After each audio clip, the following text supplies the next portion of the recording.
by faith I'll be ready. Let us lift our hands and thank our God. I'm gonna make it.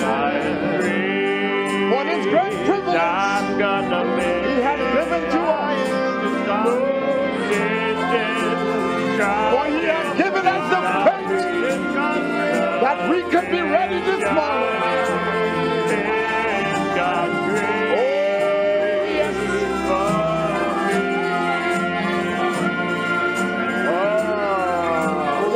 By faith we will be ready. Don't look at your faults and your mistakes. Oh, the Lamb has paid the price. Oh, yes. Oh. How we appreciate you, Lord.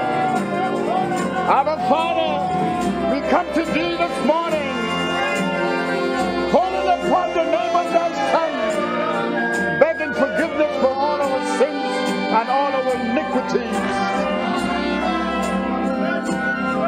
Oh, bridegroom, we come to clear the channels that we can stand in Thy presence, Lord, oh God, unhindered. Oh, Father, we thank You for this great privilege. Yes, Lord. Your word said, let us be glad and rejoice, for the marriage of the Lamb is come.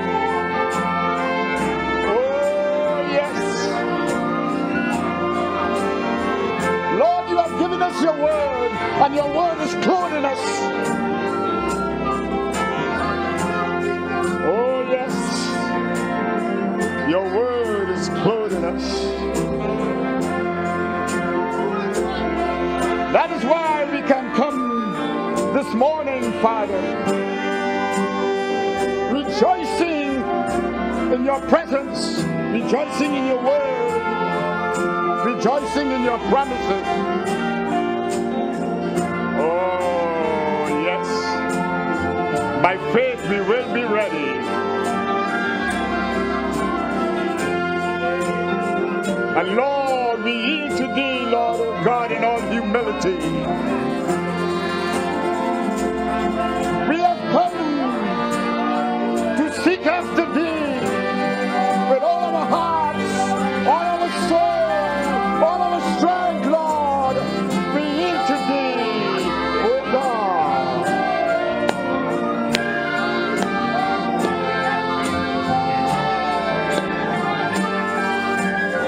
Our hearts are glad this morning, and our hearts are rejoicing, oh God.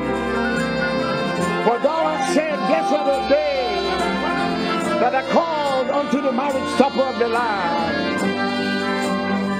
And we believe that we are some of those people, Lord, oh God, this morning. You have given us, Lord, what it takes that we might be prepared, oh God, for this great marriage.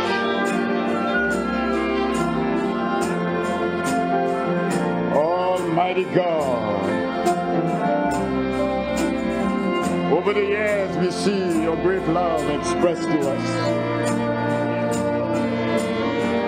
Oh God,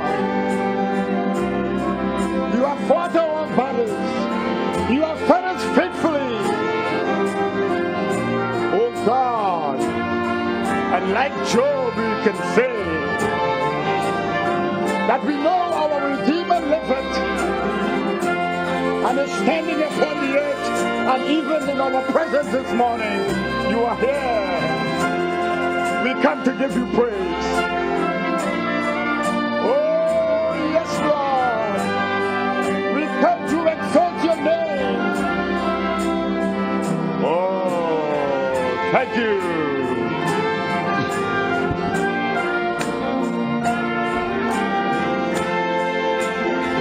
Thank You, Father.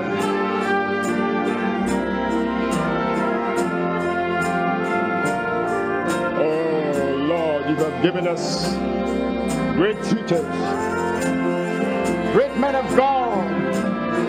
We have heard great words, great revelations, and that we know, God, all those secrets you give to your bride. Oh, we can see your great love. Oh, yes, Lord.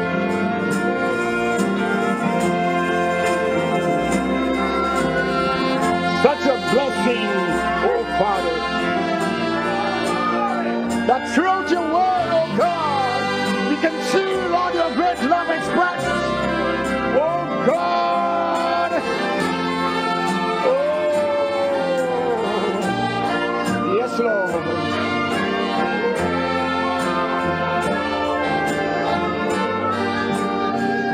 Oh, we say thank you.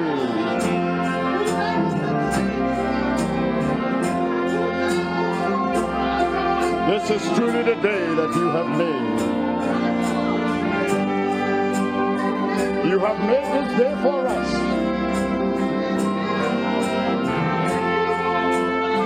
And through thy spirit we have entered, oh God, into that eternal day. Oh, glory to you, O Lord.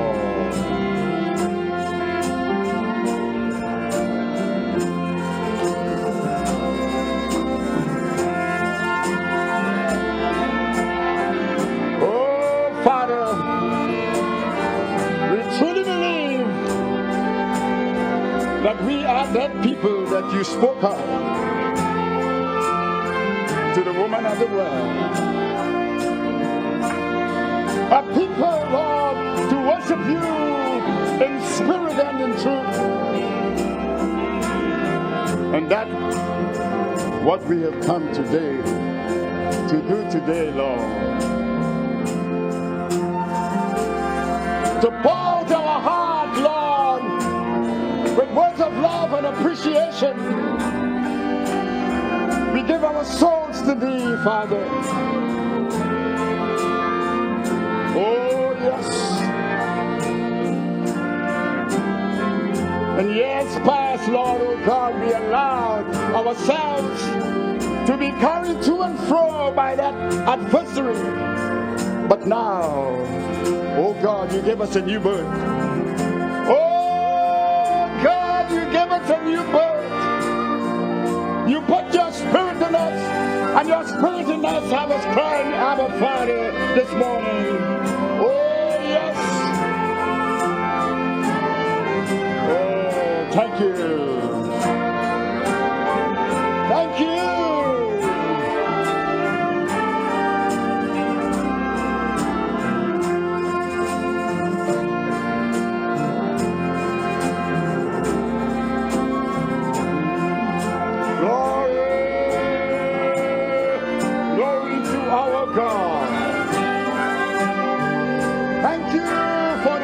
God that made all this possible. Oh, yes.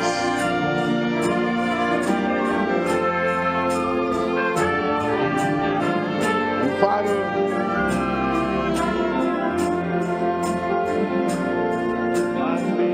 oh, Lord. I'll be ready. Yes, Lord, we will be ready. And we thank you, oh God, for your grace.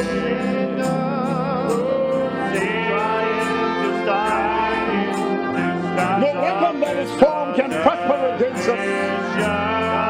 Oh God.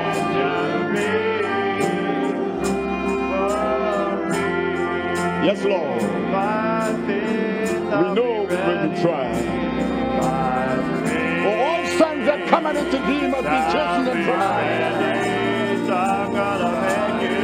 But you promise, oh God, that you won't let try us more than we can bear. Our faith is in thy word.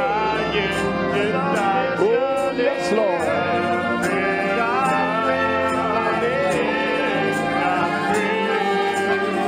Thank you for coming, Lord. Jesus, we appreciate your presence this morning. Accept, O Lord, O God, the freely offering of the lips.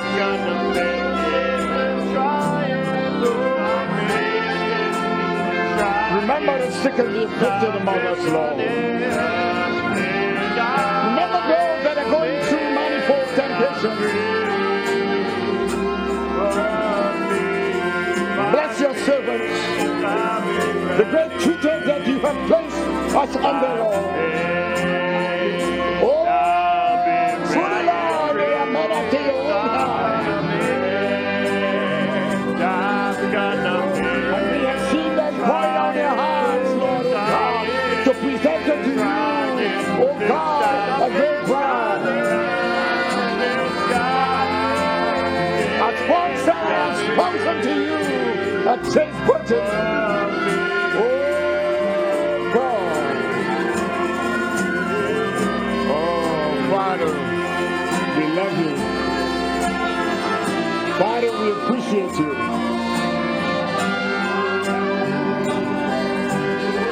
Oh yes, Lord, we appreciate you. By faith, we will enter the land. No giants be in the land, Lord. They are bred for us. Oh, Lord. What a joy, Lord, you have put in our hearts. What a faith thou hast given us. Oh, God, you see that same faith displayed in the Garden of Gethsemane. Oh, yes. I pray that if you determined, oh God, to fulfill thy will. And here we are, Lord. We come this morning to fulfill thy will. Oh, God, we thank you for keeping us. Thank you for your faithfulness. Oh, God, you have kept us, oh, Father, from the plagues and the viruses that is upon the world today. Thank you, Father. Oh, God. We just love you, Lord. Oh, God. We don't care what the world thinks about you. But we had an experience. We have an experience with you, oh, God. For you have revealed your great secrets unto us, especially the secret of eternal life. Oh yes, and we come to worship our Father. Oh yes, what a blessing this is, Lord. We are not ashamed of thee, O God.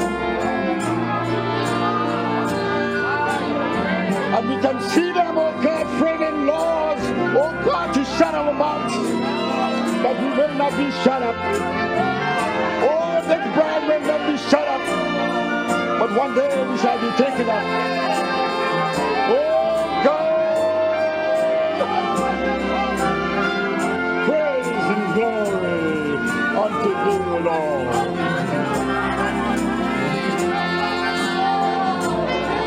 We know, oh God, we remember the rock from whence we were healed.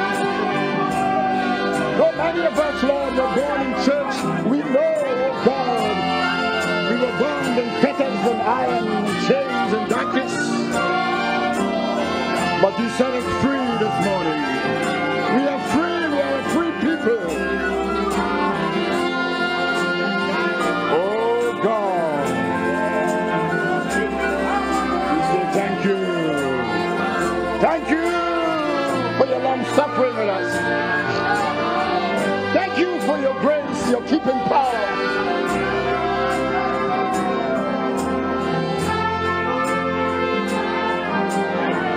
Though Satan hates us, yes, we have a revelation of the God of William Branham. Oh yes.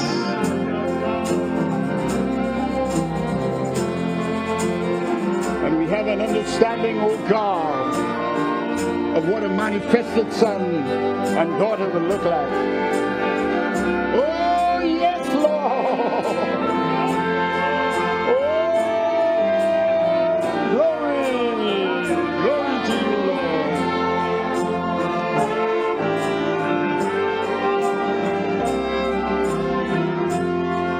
Father, forgive the murmuring. Forgive the complaining. Forgive, Lord, the criticisms. Oh, God! Forgive the offenses, oh, God, of one another. Bring us to that one accord, Father. We are sick and tired of this world. Sick and tired of the abominations, oh, God, that is in the land. That is why we cry out this morning, Lord. We lift up our voices against all the abominations. I'm gonna make it. Trying to stop me. Trying to stop me.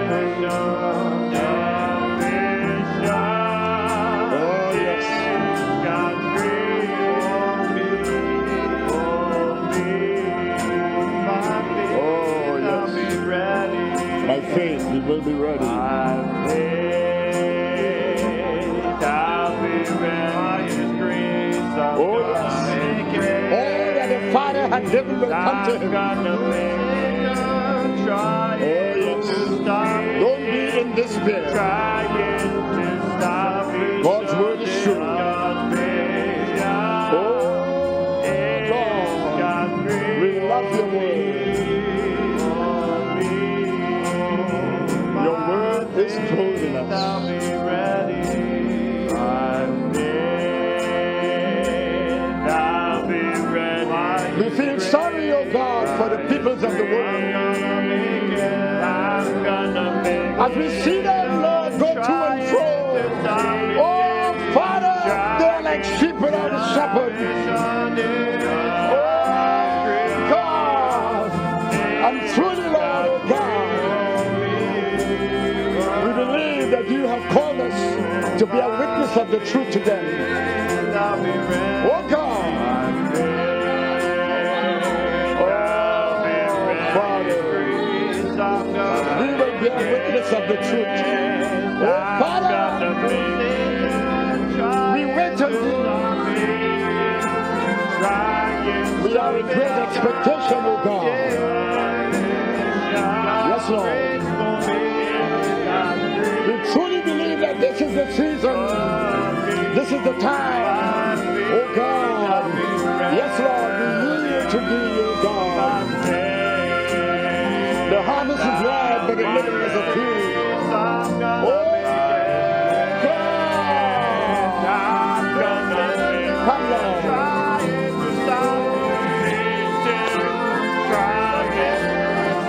Thank you. We love you, Lord. We appreciate your grace. We appreciate your mercy. We appreciate your long-suffering with us in our faults and our mistakes. Oh God. And we appreciate your servants. Oh God. They have not failed to declare unto us all your counsel. Oh yes, and we are being clothed this morning. We are being clothed this morning, oh God, in your word.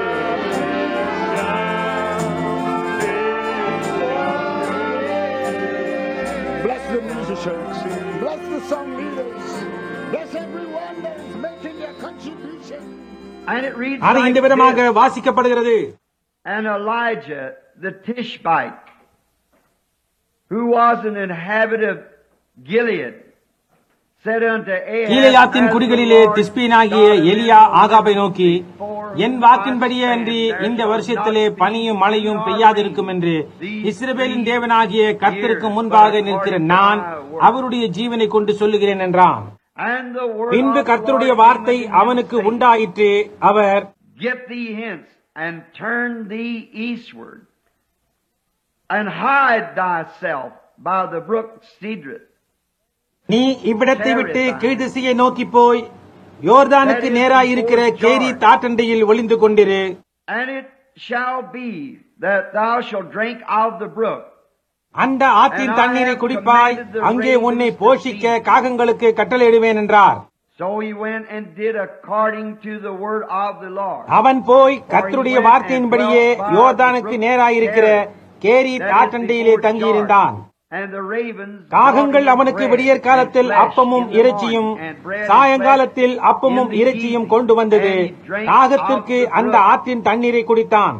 And it came to pass after a while that the brook dried up. தேசத்தில் மழை பெய்யாதபடியினால் சில நாளுக்கு பின்பு அந்த ஆறு வற்றி போயிற்று. And the word of the Lord came unto him, அப்பொழுது கர்த்தருடைய வார்த்தை அவனுக்கு உண்டாயிற்று. அவர், Rise and get thee to Zarephath, which belongeth to Zidon, and dwell there. நீ எழுந்து சீதோனுக்கு அடுத்த சாரிபாத் ஊருக்கு போய் அங்கே தங்கியிரு. உன்னை பராமரிக்கும்படி அங்கே இருக்கிற ஒரு விதவைக்கு கட்டளையிட்டேன் என்றார். And went to Zarephath. And when he came to the gate of the city, behold, the widow woman was there gathering. அப்படியே அவன் எழுந்து சாரிபாத்துக்கு போனான். அந்த பட்டணத்தின் ஒலிமுக வாசலுக்கு அவன் வந்தபோது அங்கே ஒரு விதவை விறகு பொறுக்கிக் கொண்டிருந்தாள். அவன் அவளை பார்த்து கூப்பிட்டு, நான் குடிக்கிறதற்கு கொஞ்சம் தண்ணீர் ஒரு பாத்திரத்தில் எனக்கு கொண்டு வா என்றான். கொண்டு வர அவள் போகிற போது அவன் அவளை நோக்கி கூப்பிட்டு, கொஞ்சம் அப்பமும் உன் கையிலே எனக்கு கொண்டு வா என்றான். And she said, As the Lord thy God liveth, I have not a cake, but a handful of அதற்கு அவள், meal in a bag. பானையில் ஒரு பிடி மாவும் கலயத்தில் கொஞ்சம் எண்ணெயுமே அல்லாமல் என்னிடத்தில் ஒரு அடையும் இல்லை என்று உம்முடைய தேவனாகிய கர்த்தருடைய ஜீவனை கொண்டு சொல்லுகிறேன். இதோ நானும் என் குமாரனும் சாப்பிட்டு செத்து போக அதை எனக்கும் அவனுக்கும் ஆயத்தப்படுத்துகிறதற்கு 2 விறகு பொறுக்குகிறேன் என்றாள். And Elijah said unto her, Fear not. அப்பொழுது எலியா அவளை பார்த்து, பயப்படாதே, நீ போய் உன் வார்த்தையின்படி ஆயத்தப்படுத்து. ஆனாலும் முதல் அதிலே எனக்கு ஒரு சிறிய அடையை பண்ணி என்னிடத்தில் கொண்டு வா, பின்பு உனக்கும் உன் குமாரனுக்கும் பண்ணலாம். For thus saith the Lord God of Israel, கர்த்தர் தேசத்தின் மேல் மழையை கட்டளையிடும் நாள் மட்டும் பானையின் மா செலவழிந்து போவதும் இல்லை, கலசத்தின் எண்ணெய் குறைந்து போவதும் இல்லை என்று இஸ்ரவேலின் தேவனாகிய கர்த்தர் சொல்லுகிறார் என்றான். And she went in and did according to the saying of Elisha. அவள் போய் எலியாவின் சொற்படி செய்தாள். அவளும் இவனும் அவள் வீட்டாரும் அநேக நாள் சாப்பிட்டார்கள். And the barrel of meal wasted not, neither did the cruse of oil fail, according to the word of the Lord. கர்த்தர் எலியாவை கொண்டு சொன்ன வார்த்தையின்படியே பானையிலே மா செலவழிந்து போகவும் இல்லை, கலசத்தின் எண்ணெய் குறைந்து போகவும் இல்லை. For this morning's talk, just before going, எனது வெளிநாட்டு பயணத்தை நான் மேற்கொள்வதற்கு முன்பு இன்று காலை உங்கள் மத்தியில் நான் பேசுவதற்காக தெரிந்து கொண்ட பொருள், தேவனை குறித்து நிச்சயமுடையவர்களாய் இருங்கள் என்பதே. இந்த நேரத்தில் தேவனே, உம்முடைய வார்த்தை செல்லும் போது அதை ஆசீர்வதிப்பீராக. அவர் வரும்படி நாங்கள் கேட்டுக்கொண்டபடியால் பரிசுத்த ஆவியானவர் தாமே எங்கள் எண்ணங்களையும் சிந்தனைகளையும் ஆண்டு கொண்டு அவருடைய பிரசன்னத்திற்கு எங்களை ஆயத்தப்படுத்துவாராக.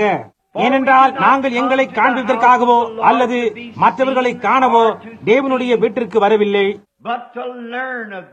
ஆனால் உம்மை பற்றி கற்றுக்கொள்ளவும் உம்முடைய குணாதிசயத்தையும் உம்முடைய வழியையும் உம்முடைய காரணங்களையும் அறிந்து கொண்டு அதன் மூலமாய் எங்கள் ஜீவியத்தின் பிரச்சனைகளை உண்மையான நிச்சயத்தோடும் தேவனை குறித்த உறுதியோடும் சந்திக்கும்படியாக வந்திருக்கிறோம். கர்த்தாவே, இதை நீர் அருளி செய்யும். இயேசுவின் நாமத்தில் இதை கேட்கின்றோம். ஆமேன். அது ஓர் கொடூரமான காலை நேரமாக இருந்திருக்க வேண்டும். அது மிகுந்த அனலும் and தூசும் people நிறைந்து were in the streets, ஜனங்கள் starving, பட்டினியாய் and the தெருவில் earth இருந்தனர். was so hot, பூமியானது it was அவ்வளவு ready to உஷ்ணமாய் burn. எரிந்து போக ஆயத்தமாக இருந்தது. All this was the reflection of their sin. இவையெல்லாம் and their அவர்களின் பாவங்களினுடைய moral decay. ஒழுக்க கேடுகளினுடைய பிரதிபலிப்பாய் இருந்தது. You see, Ahab was reigning in அந்நாட்களில் இஸ்ரவேல் ஜனங்களை ஆகாப் என்ற அரசன் ஆட்சி செய்து கொண்டிருந்தான். and he இஸ்ரவேலரை was the ஆண்ட wickedest of அத்துணை all ராஜாக்களிலும் kings of அவன் Israel. மிகவும் துன்மார்க்கமானவன். There had been no king Ahab as அரசனை wicked போன்ற as Ahab. பொல்லாங்கான ஒருவனும் இருந்ததில்லை. For he being taught and அவன் known போதிக்கப்பட்டவனாகவும் நன்கு அறிந்தவனாகவும் இருந்த போதிலும் அவன் செய்த எல்லா காரியங்களிலும் தேவனுக்கு பிரியமில்லாதவைகளை தொடர்ந்து செய்ய தவறவில்லை. better, although he had a great military system, அவனிடம் ஒரு பெரிய ராணுவம் இருந்தும் become very அவனது ஆளுகையின் கீழ் ஜனங்கள் செழிப்பாய் இருந்தனர். But yet இருப்பினும் you cannot dispute தேவனுக்கு God பிரியமில்லாதவளாய் and expect நடந்து to get கொண்டு by very அப்படியே long. நீண்ட காலம் இருக்க எதிர்பார்க்க முடியாது. And then in his பின்னர் அவனுடைய திருமணத்திலும் அவனுடைய சொந்த ஜனங்கள் மத்தியிலிருந்து திருமணம் செய்வதற்கு பதிலாக அவன் போய் ஒரு பாவியான விக்கிரக ஆராதனைக்காரியை, விக்கிரகங்களுக்கு ஆராதனை செய்கிறவளை திருமணம் செய்து கொண்டான். he married அவன் Jezebel, ஏசபேலை திருமணம் செய்து கொண்டான். and she was not a believer. அவள் ஒரு விசுவாசி அல்ல. And no believer எந்த ஒரு should விசுவாசியும் ever marry எந்த an சூழ்நிலையிலும் unbeliever ஒரு under அவிசுவாசியை திருமணம் செய்யக்கூடாது. should always marry. எப்பொழுதும் விசுவாசிகளையே திருமணம் செய்து கொள்ள வேண்டும். But Ahab ஆனால் ஆகாபோ இந்த பொல்லாங்கான செயலை புரிந்தான். no doubt but what Jezebel was Jezebel என்ற a பெண் beautiful ஒரு woman. அழகு வாய்ந்தவள் என்பதில் ஐயமில்லை. அவள் எத்தன்மையானவள் என்பதற்கு பதிலாக அவளது வெளித்தோற்றத்திற்கும் அவன் விழுந்து போனான். That so many people make that same mistake today. இன்று வரையிலும் இப்படிப்பட்ட தவறை அநேகர் செய்து கொண்டு வருகின்றனர். And she had brought idolatry in the அவள் nation. தேசத்தில் இஸ்ரவேல் ஜனங்கள் மத்தியில் விக்கிரக ஆராதனையை கொண்டு வந்தாள். And the people, the priests, their ministers, இந்த பிரபல்யமான தேவைக்கு எல்லா ஜனங்களும் ஆசாரியர்களும் அவர்களுடைய ஊழியக்காரர்களும் பலியானார்கள். and it's a very அது picture of our இன்றைய country அமெரிக்காவின் today. தத்துரூபமாய் இருக்கிறது. We have நாமும் fallen கூட under பெருவாரியான the popular demand. விரும்பி செய்யும் செயலுக்கு இரையாகி விடுகின்றோம். No doubt that the priests thought it was ஆசாரியர்கள் all right. தங்கள் அரசாங்கம் அதனை விரும்பியதினால் தாங்களும் அதை செய்வதில் தவறொன்றும் இல்லை என எண்ணியதில் ஐயமில்லை.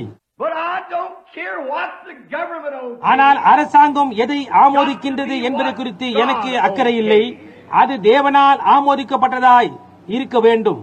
And the people thought that it would உலக be all செயல்களில் right if சிலவற்றை they எதிர்பார்த்தபடியினால் தான் anticipated இதை செய்வதில் some of பாவமில்லை என their ஜனங்கள் கருதினர். things. And one might ask me to அது இன்றைய நாளையின் நிலைமையின் தத்துரூபமாய் இருக்கிறது என்று நான் சற்று முன்னர் கூறினதை திருப்பி நோக்குமாறு ஒரு கால் நீங்கள் என்னை கேட்கலாம். நாம் விக்கிரக ஆராதனை செய்பவர்கள் அல்ல என்று நினைக்கலாம், ஆனால் நாம் அப்படிப்பட்டவர்கள் தான். and the government அரசாங்கமும் இதை ஆமோதிக்கின்றது. people today ஜனங்கள் இன்று விக்கிரக ஆராதனைக்காரராய் இருக்கிறார்கள் ஏனென்றால் அவர்கள் விக்கிரகத்தை வணங்குகின்றனர். some of them worship சிலர் movie சினிமா stars. நட்சத்திரங்களை விக்கிரகங்களாக வணங்குகின்றனர். some worship money for சிலர் idols. பணத்தை விக்கிரகமாக வணங்குகின்றனர். and some worship இன்னும் சிலர் தொலைக்காட்சி நட்சத்திரங்களை விக்கிரகங்களாக வணங்குகின்றனர். but all that you put before ஆனால் God தேவனுக்கு is an முன்பாக idol. நீங்கள் வைக்கும் எல்லா காரியங்களும் ஒரு விக்கிரகமே ஆகும். அது என்னவா இருந்தாலும் சரி. Even the Satan, our great adversary, is such a நமக்கு மாபெரும் எதிரியாக இருக்கும் சாத்தான் மிகவும் திறமைசாலியாக இருப்பதால் சில நேரத்தில் சபையை அவன் தேவனுக்கு முன்பாக வைக்கிறான். You might have உங்களுக்கு ஒரு a great மகத்தான church. சபை இருக்கலாம், அது ஒரு கால் ஒரு பெரிய கட்டிடமாய் இருக்கலாம், அல்லது அது ஒரு பெரிய ஸ்தாபனமாய் இருக்கலாம், திரும்பவும் அது ஒரு ஏராளமான உறுப்பினர்களை கொண்டதாக இருக்கலாம். But let nothing come before God. ஆனால் உன் இருதயத்தில் தேவனுக்கு முன்பாக ஒன்றும் வர வேண்டாம். தேவனுக்கு முன்பாக இருக்கின்ற எந்த காரியமும் ஒரு விக்கிரகமே. And these இஸ்ரவேல் people மக்கள் knew மற்ற that மன்னர்களின் they were ஆளுகையின் கீழ் spiritual, like ஆவிக்குரிய பிரகாரமாக இருந்தது போல் under the தாங்கள் reign தற்போது of- இல்லை என்பதை அறிந்திருந்தனர். And they thought just because they were தங்கள் மார்க்க ரீதியான ஒரு தேசமாக இருப்பதனால் எல்லாமும் சரியாக இருக்கும் என எண்ணிக்கொண்டார்கள். And that's the way we have அதே வழியில் தான் நாமும் கூட அந்த ஸ்தானத்திற்கு வந்திருக்கின்றோம். some சில மாதங்களுக்கு முன்பு எனக்கு மிகவும் அருமையான ஒரு நண்பருடன் நான் பேசிக் கொண்டிருந்தேன். அவர், சகோதரன் பிரென்ஹாமே, நீங்கள் அமெரிக்க ஐக்கிய தேசத்தை மிகவும் தாக்கி பேசுகின்றீர்கள் என்று சொன்னார். நீர் எப்பொழுதும் பாவத்தை குறித்தும் தேவன் எப்படி இந்த தேசத்தை தண்டிக்கப் போகிறார் என கெர்ச்சிக்கின்றீர் என்று சொன்னார். நமது ஆண்டவர் நீதியுள்ளவராய் இருக்க வேண்டியதால் இவர் இதை செய்துதான் ஆக வேண்டும். அவர், சகோதரன் பிரென்ஹாமே, அமெரிக்கா தேசம் வேத வார்த்தைகளின் அஸ்திபாரத்தின் மேல் தான் ஸ்தாபிக்கப்பட்டது. நமது முற்பிதாக்கள் இங்கே வந்தார்கள். தேவன் நமக்கு இந்த தேசத்தை சுதந்திரமாக தந்தார். நாம் ஒரு மார்க்க ரீதியான தேசம். ஆம், நீர் சொல்கின்றதெல்லாம் உண்மையே. ஆனால் நான் இந்த தேசத்தை எவ்வளவாக பாராட்டுகின்றேன் என்பதை யாரும் அறியவில்லை என்றேன். ஆனால் என் சகோதரனே, பாருங்கள், இஸ்ரவேலும் கூட தேவனால் தெரிந்து கொள்ளப்பட்டதுதான். அவர் அவரிடத்திற்கு தீர்க்கதரிசிகளையும் மகத்தான மனிதர்களையும் அனுப்பினார். ஆனால் தேவனால் பாவத்தை சகிக்க முடியாது. இஸ்ரவேலை விதைத்த ஒவ்வொரு மணியையும் அவர்கள் அறுக்கும்படியாய் செய்தார். இஸ்ரவேல் விதைத்த ஒவ்வொரு மணியையும் அவன் அறுக்கும்படியாய் செய்தார். நாம் விதைப்பையும் நாம் அறுக்கும்படி செய்வார். அவர் மனிதரிடம் பட்சபாதம் உள்ளவர் அல்ல என்றேன்.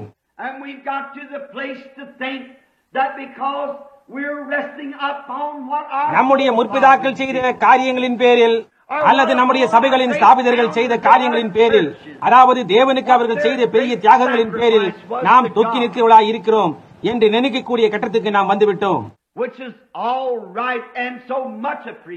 இவைகள் எல்லாம் சரிதான், மிகவுமாக பாராட்டப்பட்டது. ஆனால் அவர்கள் செய்த காரியங்களிலிருந்து நாம் ரட்சிப்பை எடுக்க முடியாது. ரட்சிப்பு என்பது ஒவ்வொரு தனிப்பட்ட நபருக்கும் தேவனுக்கும் இடையே உள்ள காரியமாகும். நம்முடைய தேசத்தோடு அல்ல, நம்முடைய சபையோடு அல்ல, ஆனால் நம்மோடு தேவனுக்கு முன்பாக நாம் பதிலளிக்க வேண்டியவர்களாய் இருக்கிறோம். நமது தேசத்தில் அது எந்த நிலைக்கு வந்துள்ளதென்றால், பக்தி மிகுந்த மக்களின் மத்தியிலும்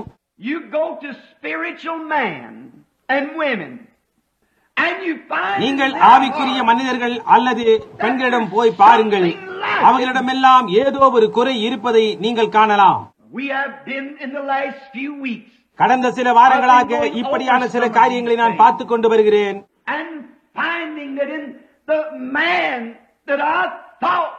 நன்றாக முதிர்ச்சி பெற்றவன் என்று நான் நினைத்த ஒரு மனிதனிடத்தில் இன்னமும் நாம் தற்காலிகமான காரியங்களுக்கு முக்கியத்துவம் கொடுக்கப்படுவதை நான் காண்கிறேன். தேவன் எனக்கு மிக பெரியதான இன்ன காரியங்களை கொடுத்தார், தேவன் கொடுக்கிறார் என்று சொல்லிக் கொண்டு திரிகிறார்கள். நீங்கள் பொய் சொல்லுகிறீர்கள். மாபெரும் பொருட்களிலான காரியங்கள் எப்பொழுதும் தேவனுடைய சித்தத்துக்கு உள் சாராது.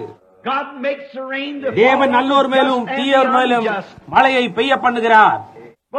ஆனால் இன்றைக்கு உலகத்துக்கு என்ன தேவை என்றால் ஒரு பொய்யான விசுவாசம் அல்ல, ஏதோ ஒரு பொய்யை சொல்லி உங்களை ஏமாற்றிக் கொண்டு அதை ஆவிக்குரியது என்று அழைப்பதும் அல்ல. சில நேரங்களில் விசுவாசம் பெரிய அற்புதங்களை செய்யும், இருப்பினும் அது ஒரு ஆவிக்குரிய இருதயத்திலிருந்து வராமலும் இருக்கக்கூடும். அந்த நாளில் அநேகர் என்னிடத்தில் வந்து, நான் இதையும் அதையும் உம்முடைய நாமத்தினாலே செய்யவில்லையா என்று சொல்வார்கள். நான் அவர்களிடத்தில் அக்கிரம செய்கைக்காரரே, என்னை விட்டு அகன்று போங்கள் என்று நான் அறிக்கை செய்வேன் என்று நம்முடைய கர்த்தர் சொல்லவில்லையா? அக்கிரமம் என்றால் என்ன? நாம் ஒரு காரியத்தை சரியான விதமாக செய்ய தெரிந்திருந்தோம் அதை செய்யாமல் இருப்பது. நான் ஒரு காலம் உங்களை அறியேன் என்று அவர் கூறுவார் என்ற அந்த நாட்களில் தான் நாம் வாழ்ந்து கொண்டிருக்கின்றோம். இனி நமக்கு வேண்டியது அதிகமான உலக பொருட்கள் அல்ல, அது நம்மிடம் உள்ளது. நமக்கு பெரிய பெரிய ஆலயம் தேவையில்லை, நமக்கு அதிகமான ஜனக்கூட்டம் தேவையில்லை. நாம் வானொலியிலும் தொலைக்காட்சியிலும் அதிகமாக பிரசாரம் செய்ய வேண்டியதில்லை. இப்படிப்பட்டதான அதிகமான காரியங்கள் எதுவுமே நமக்கு அவசியமில்லை. இன்றைக்கு ஆவிக்குரிய பிரகாரமாக இருக்க நமக்கு தேவை என்னவெனில், ஒரு மனிதன் தன்னிடம் ஒரு காசும் இல்லாத அளவுக்கு ஏழ்மையா இருந்த போதிலும் தன்னை தேவனுக்கு முன்பாக தாழ்த்தி spirit within him, அவனுக்குள் இருக்கும் ஆவி தேவனுடைய நன்மையினால் திருப்தியாகி உள்ளில் அவனுடைய இருதயத்தில் ஒரு எழுப்புதல் ஏற்பட்டு அவனுடைய சுபாவத்திலும் அவன் வாழ்ந்து கொண்டிருக்கும் சூழ்நிலையிலும் மாறுதல் ஏற்படும் வரைக்கும் ஜெபம் செய்தலேயாம். உங்கள் பாதங்களில் தொடுத்துக் கொள்ள ஒரு ஜோடி காலணிகள் இல்லாமல் இருக்கலாம். நீங்கள் கண்டை உடுத்தி இருக்கலாம். ஆனால் உங்கள் இருதயத்திற்குள் ஏதோ ஒன்று தேவனுடைய பாடல்களை பாடிக்கொண்டிருக்கும். இவ்வுலகில் உள்ள செல்வம் அனைத்தை காட்டிலும் நான் அதையே பெற விரும்புகிறேன். எனவே உலக காரியங்களை பெற்றிருத்தல் தேவனுடைய ஆசீர்வாதத்தின் அடையாளம் என்று நீங்கள் சொல்லிவிட முடியாது. கொடிய பலவந்தனான துன்மார்க்கன் பச்சை மரத்தை போல தழைத்ததை கண்டதாக தாவீது கர்த்தரிடம் முறையிடுகிறான். ஆனால் தேவன் அவனிடம் அவனுடைய முடிவை நீ எப்பொழுதாவது சிந்தித்து பார்த்ததுண்டா என்று கேட்டார். நாம் எவ்வளவு நல்ல உடைகள் உடுத்தாலும் சரி, நமக்கு உண்ண எவ்வளவு அதிகமான உணவு இருந்தாலும் சரி, தேவனுடைய சமூகத்தில் செல்வது கிடையாது. நாம் வாழ்ந்து கொண்டிருக்கும் இந்த சரீரத்தை எவ்வளவாக பேணி பாதுகாத்தாலும் சரி, அது அழிந்து போகின்றது. ஆனால் மனிதனுக்குள் இருக்கும் ஆத்துமாவே முக்கியம் வாய்ந்தது.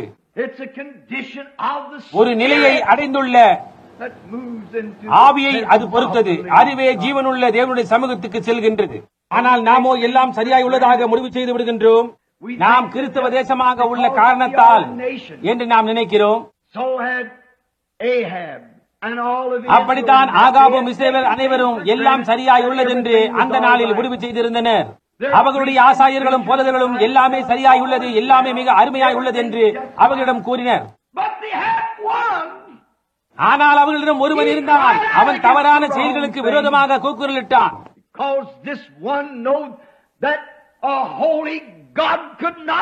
ஏனெனில் இந்த ஒருவன் பரிசுத்தமுள்ள தேவன் நவீன போக்காகிய பரிசுத்தமற்ற மார்க்கத்தின் பேரில் திருப்தி கொள்ள முடியாது என்பதை அறிந்திருந்தான். பரலோகத்தின் தேவன் இன்றைக்கு மாறாதவராக அவ்வாறே உள்ளார். நமது முயற்சிகள் அனைத்திலும் நாம் செய்ய முயலும் அனைத்து காரியங்களிலும் அவருக்கு முன்பாக உள்ள பரிபூர்ணமான பரிசுத்த வாழ்க்கைக்கு புறம்பாக அவர் ஒருபோதும் பிரியப்பட மாட்டார். நாம் பள்ளிக்கூடங்களையும் ஆலயங்களையும் கூடாரங்களையும் கட்டலாம், நமக்கு ஸ்தாபனங்கள் இருக்கலாம், நாம் பெரிய காரியங்களை செய்யலாம். ஆனால் மனித ஆத்மா பரிசுத்தம் அடைந்து திருப்தி அடைய போவதில்லை. தேவனுடைய பலிபீடத்தின் மேல் தேவனுடைய கிரியைகளுக்காக பெருசு செய்யப்பட்டால் ஒழிய தேவன் ஒருபோதும் பிரியம் கொள்வதில்லை. அப்படிப்பட்டவர்களை நீங்கள் இப்பொழுது காண்பதில்லை. நமது ஜெப கூட்டங்கள் பலவீனம் அடைந்துள்ளதை நீங்கள் காண்கிறீர்கள். ஒரு நிமிடம் ஜெபம் செய்துவிட்டு படுக்கையில் குதித்து விடுதல் போன்றவை. அது ஒரு நாளில் 1 அல்லது 2 முறை நடக்கின்றது என்பதை நாம் காண்கின்றோம்.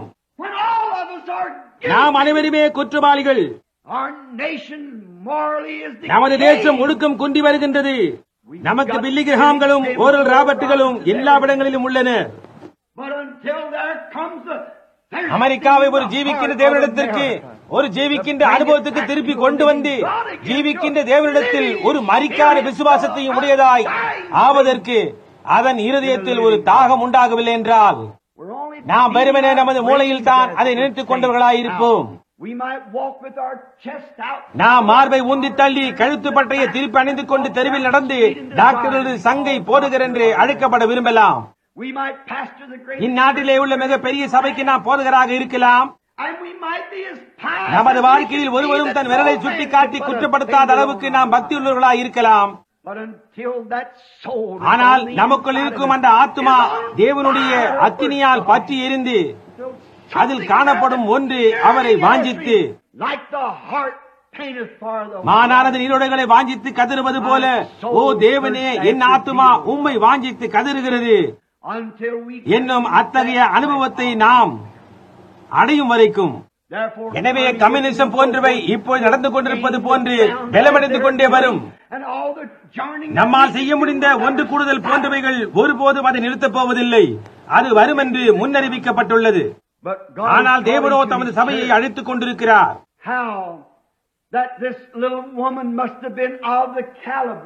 இந்த சிறு ஸ்திரீ எலியாவுக்கு ஒத்த என்ன தன்மையை பெற்றிருக்க வேண்டும்? ஏனெனில் வழக்கமாக உங்கள் கிரியைகள் நீங்கள் யார் என்பதை காண்பிக்கின்றது. அவள் தேவனுடைய தீர்க்கதரிசி உபசரிக்கும்படி தெரிந்து கொள்ளப்பட்டாள். நினைவிருக்கட்டும், அவள் ஒரு புறஜாதி யூதகுலத்தைச் சேர்ந்தவள் அல்ல. நாடோ கொதிப்படைந்திருந்தது. இந்த ஸ்திரீ அந்த தன்மையை பெற்றவளாய் விசுவாசி என்னும் ரகத்தை சேர்ந்தவளாயிருந்தாள். For we see that God would not have called தேவனுடைய to her தீர்க்கதரிசியை if she உபசரிக்க had அவள் been a தகுதியற்றவளாய் worthy one. இருந்திருந்தால் தேவன் அவளை இப்பணிக்கு அழைத்திருக்கவே மாட்டார். For he would have தகுதியற்ற never ஒரு sent his வீட்டிற்கு prophet to a our house ஒருபோதும் that was தமது unworthy. தீர்க்கதரிசியை அனுப்ப மாட்டார். It was அது எலியாவின் தெரிந்து கொள்ளுதல் அல்ல, அது தேவனின் தெரிந்து கொள்ளுதல். It wasn't her அது being அவள் used, அவனுக்கு God கட்டளையிடுவது அல்ல, sent him. அது தேவன் அவளுக்கு கட்டளையிடுதல். He had been placed by a brook. அவன் ஆற்றண்டையில் வைக்கப்பட்டான், காகங்கள் அவனை போஷித்து வந்தன. ஆனால் ஏதோ ஒன்று நடப்பதற்கு அது தேவனுடைய கட்டளையாக இருந்தது. God surely went to a எலியாவின் அதே தன்மையை பெற்றிருந்த விசுவாசியிடம் தேவன் நிச்சயமாக சென்றார். She was a widow. அவள் ஒரு விதவையாய் இருந்தாள். And we ஒரு all விதவை know தன் what கணவனை she இழந்தவளாய் was ஒரு சிறு பையனை வளர்க்க எவ்விதமாக இன்னல்களை அனுபவித்திருப்பாள் என்று நாம் அனைவரும் அறிந்துள்ளோம். அங்கிருந்த நாடுகளில் அவர்கள் விளைச்சலின் பேரில் சார்ந்திருந்தார்கள். They didn't have projects as we have இன்று today. நமக்குள்ளது போன்று அவர்களுக்கு சமூக நல திட்டங்கள் இருக்கவில்லை. அவர்கள் தங்கள் விளைச்சலையே நம்பியிருந்தார்கள். And because the iniquity of the people and their ஜனங்களின் அக்கிரம மிகுதியும் அவர்களுடைய ஒழுக்க சிதைவும் நாட்டில் பஞ்சத்தை வருவித்த காரணத்தால் அவர்கள் எல்லாரும் பட்டினியால் மரித்துக் கொண்டிருந்தார்கள். And then we find that no இந்த விதவை தன் பானையில் மாவு படிப்படியாக குறைந்து கொண்டு வருவதை கண்டபோது அவள் ஒவ்வொரு இரவு முழுவதும் ஜெபித்தாள் என்பதில் ஐயமில்லை. And it must got to a place that there was not even பானையில் ஒரு கோப்பையளவு மாவு இல்லாத நிலையை அது அடைந்திருக்க வேண்டும். All she had was just அவனிடம் இருந்ததெல்லாம் ஒரு சிறு கைப்பிடி அளவு மாவு மாத்திரமே. Death was coming right into the gate. மரணமானது அவள் வாசலுக்குள் நுழைந்து உள்ளே வந்து கொண்டிருந்தது. ஏனெனில் மேலும் அதிகமாக பெறுவதற்கு அவளுக்கு வேறு வழி ஏதுமே இல்லை. தேசம் முழுவதுமே பட்டினியால் வாடிக்கொண்டிருக்கிறது. And the oil was just அந்த பாத்திரத்தில் எண்ணெயும் கலசத்தில் ஒரு கரண்டி அளவு மாத்திரமே மீதம் இருந்தது. just that much oil and that much meal. சிறிது laid எண்ணெயும் between சிறிது her மாவும் and death. அவளுக்கும் மரணத்துக்கும் இடையே இருந்தது. She must have got real sincere about அவள் it. மிகவும் ஊக்கமாக ஜெபித்திருக்க வேண்டும். You let that strike your home. உங்கள் வீட்டில் அப்படிப்பட்ட நிலை வரட்டும். நம் வாசலில் மரணம் காத்திருக்கிறது என்று நாம் அறிவோமானால் இன்று காலை நாம் உள்ளதை காட்டிலும் சற்று அதிகமான உத்தமத்துடன் காணப்படுவோம். And I believe maybe we think perhaps this that she prayed இப்படி நாம் all கற்பனை செய்து night பார்க்கலாம். long அவள் for இரவு முழுவதும் ஜெபித்தாள். one more ஏனென்றால் day. இன்னும் ஒரு நாளில் அவள் வாழ்க்கை முடிந்துவிடும். She could look at the pale lips of her little boy. அவள் 3 அல்லது 4 வயது கொண்ட தன் சிறு மகனின் வெளுத்த உதடுகளை நோக்கி பார்த்தாள். And she could see her own bones dwindling away. அவளுடைய எலும்புகளின் மேலுள்ள மாமிசம் மறைந்து போய் எலும்புகளும் தேய்ந்து கொண்டு வந்தன. And it must have been a terrible thing. இப்படிப்பட்டவைகள் சம்பவிப்பதை காண்பது ஒரு தாய்க்கு பயங்கரமான காரியமாக இருந்திருக்கும். And yet with her இருப்பினும் அவள் தேவனுக்கு முன்பாக தன் கரங்களை கூப்பி இரவும் பகலும் ஜெபித்துக் கொண்டிருந்தாள். Now we're down to one hand. இப்பொழுது நாம் ஒரு கைப்பிடி அளவு மாவுக்கும் ஒரு கரண்டி அளவு எண்ணெய்க்கும் வந்துவிட்டோம். உங்களுக்கு தெரியுமா, அது ஒரு விசித்திரமான செயல். நான் மறுபடியும் பிரசங்கிப்பதை நீங்கள் கேட்காத நிலை ஏற்படுமானால் இதை தேவன் உங்கள் ஒவ்வொருவருடைய இருதயத்திலும் பதித்தருள்வாராக. Let this be a message. இது ஒரு செய்தியா இருக்கட்டும். It's strange, most strange. தேவன் சில நேரங்களில் இப்படிப்படியான காரியங்களை செய்வதென்பது விசித்திரமானது, மிகவும் விசித்திரமானது. You know, when we have confessed our sins, நமது பாவங்களை நாம் அறிக்கையிட்டு தேவன் நம்மிடம் எதிர்பார்க்கும் ஒவ்வொரு தேவையும் நாம் நிறைவேற்றி முடித்த பின்பு நாம் தேவனை விசுவாசித்தோம். there's a certain ஒரு சூழ்நிலை சந்திக்கப்பட வேண்டும், அது அவருடைய சித்தத்துக்கு ஏற்றதாய் உள்ளது. when we've confessed our sins, நமது பாவங்களை நாம் அறிக்கையிட்டு நாம் செய்த தவறுகள் அனைத்தையும் சரிப்படுத்தி நமக்கு தெரிந்த அனைத்தையும் நாம் செய்து every requirement that God has made or asked, we have met that requirement. தேவன் நம்மிடம் கேட்கும் எல்லா தேவைகளையும் நாம் செய்து நிறைவேற்றின பின்பும் அவர் மௌனமாயிருக்கிறார். அவர் நமக்கு உத்தரவு அருளுவதில்லை.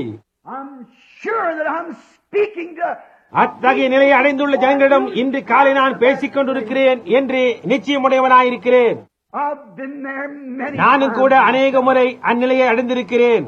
When I went back and traced my life and turned over என் வாழ்க்கையை நான் ஒவ்வொன்றாக ஆராய்ந்து பார்த்து நான் ஏதாவது தவறு செய்து விட்டேன் என்று காணும் போது அதை நான் அறிக்கை செய்து தேவனாகிய கர்த்தாவே அதை நான் சரி செய்து விடுகிறேன் என்று கூறி சென்று அப்படியே செய்வேன். மறுபடியும் அவரிடத்தில் வந்து கர்த்தாவே நீரே தேவன், நீ இப்பொழுது பதிலளிப்பீர். Surely I met நான் செய்ய வேண்டும் என்று நீர் எதிர்பார்த்த ஒவ்வொன்றை நான் செய்து முடித்து விட்டேன், உமது தேவைகள் அனைத்தையும் நான் சந்தித்து விட்டேன் என்பேன். and still he won't move. Seems to sit silent. அப்பொழுதும் அவர் அசையாமல் மௌனமாயிருப்பார். அப்படிப்பட்ட நேரத்தில் தான் அவர் தேவனின் நிச்சயத்தை நாம் கொண்டிருக்க வேண்டியதல் அவசியம். Don't be discouraged. The only thing is, அதைரியப்படாதீர்கள். ஒரே ஒரு காரியம் என்னவெனில், உங்கள் இருதயத்தில் தேவனை குறித்து நீங்கள் நிச்சயமுடையவர்களாக இருக்க வேண்டும். நான் பேசிக் கொண்டிருக்கும் என்னுடைய பொருள் என்னவென்றால், நீங்கள் எதையும் செய்வதற்கு முன்பு நிச்சயத்தை உடையவர்களாக இருக்க வேண்டும். உங்கள் இருதயத்தில் அது தேவனின் நிச்சயத்தை உடையவர்களாக இருக்க வேண்டும்.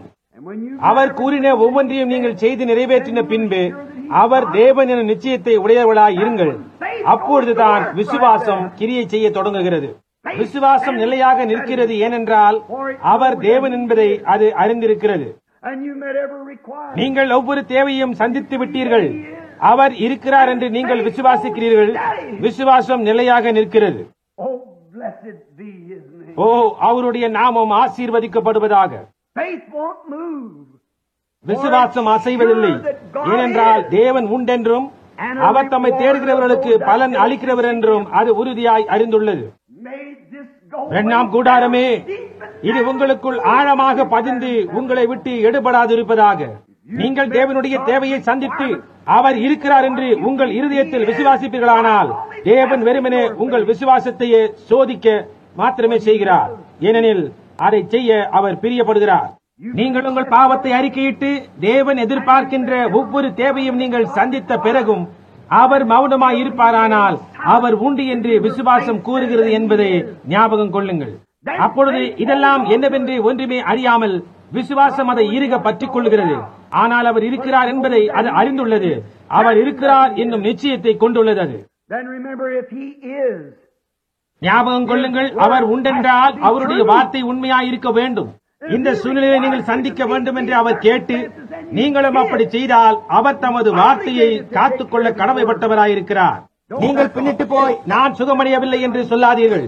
oh, you poor weak ஓ, குறைவான பலவீனம் உள்ள விசுவாசம் கொண்டவர்களே, அதை நம்ப வேண்டாம். எல்லாமே அறிக்கை செய்யப்பட்டு எல்லாமே வெளியரங்கமாகி நீங்கள் தேவனுடைய தேவையை சந்தித்திருப்பீர்களானால் விசுவாசம் அங்கேயே நிற்கிறது.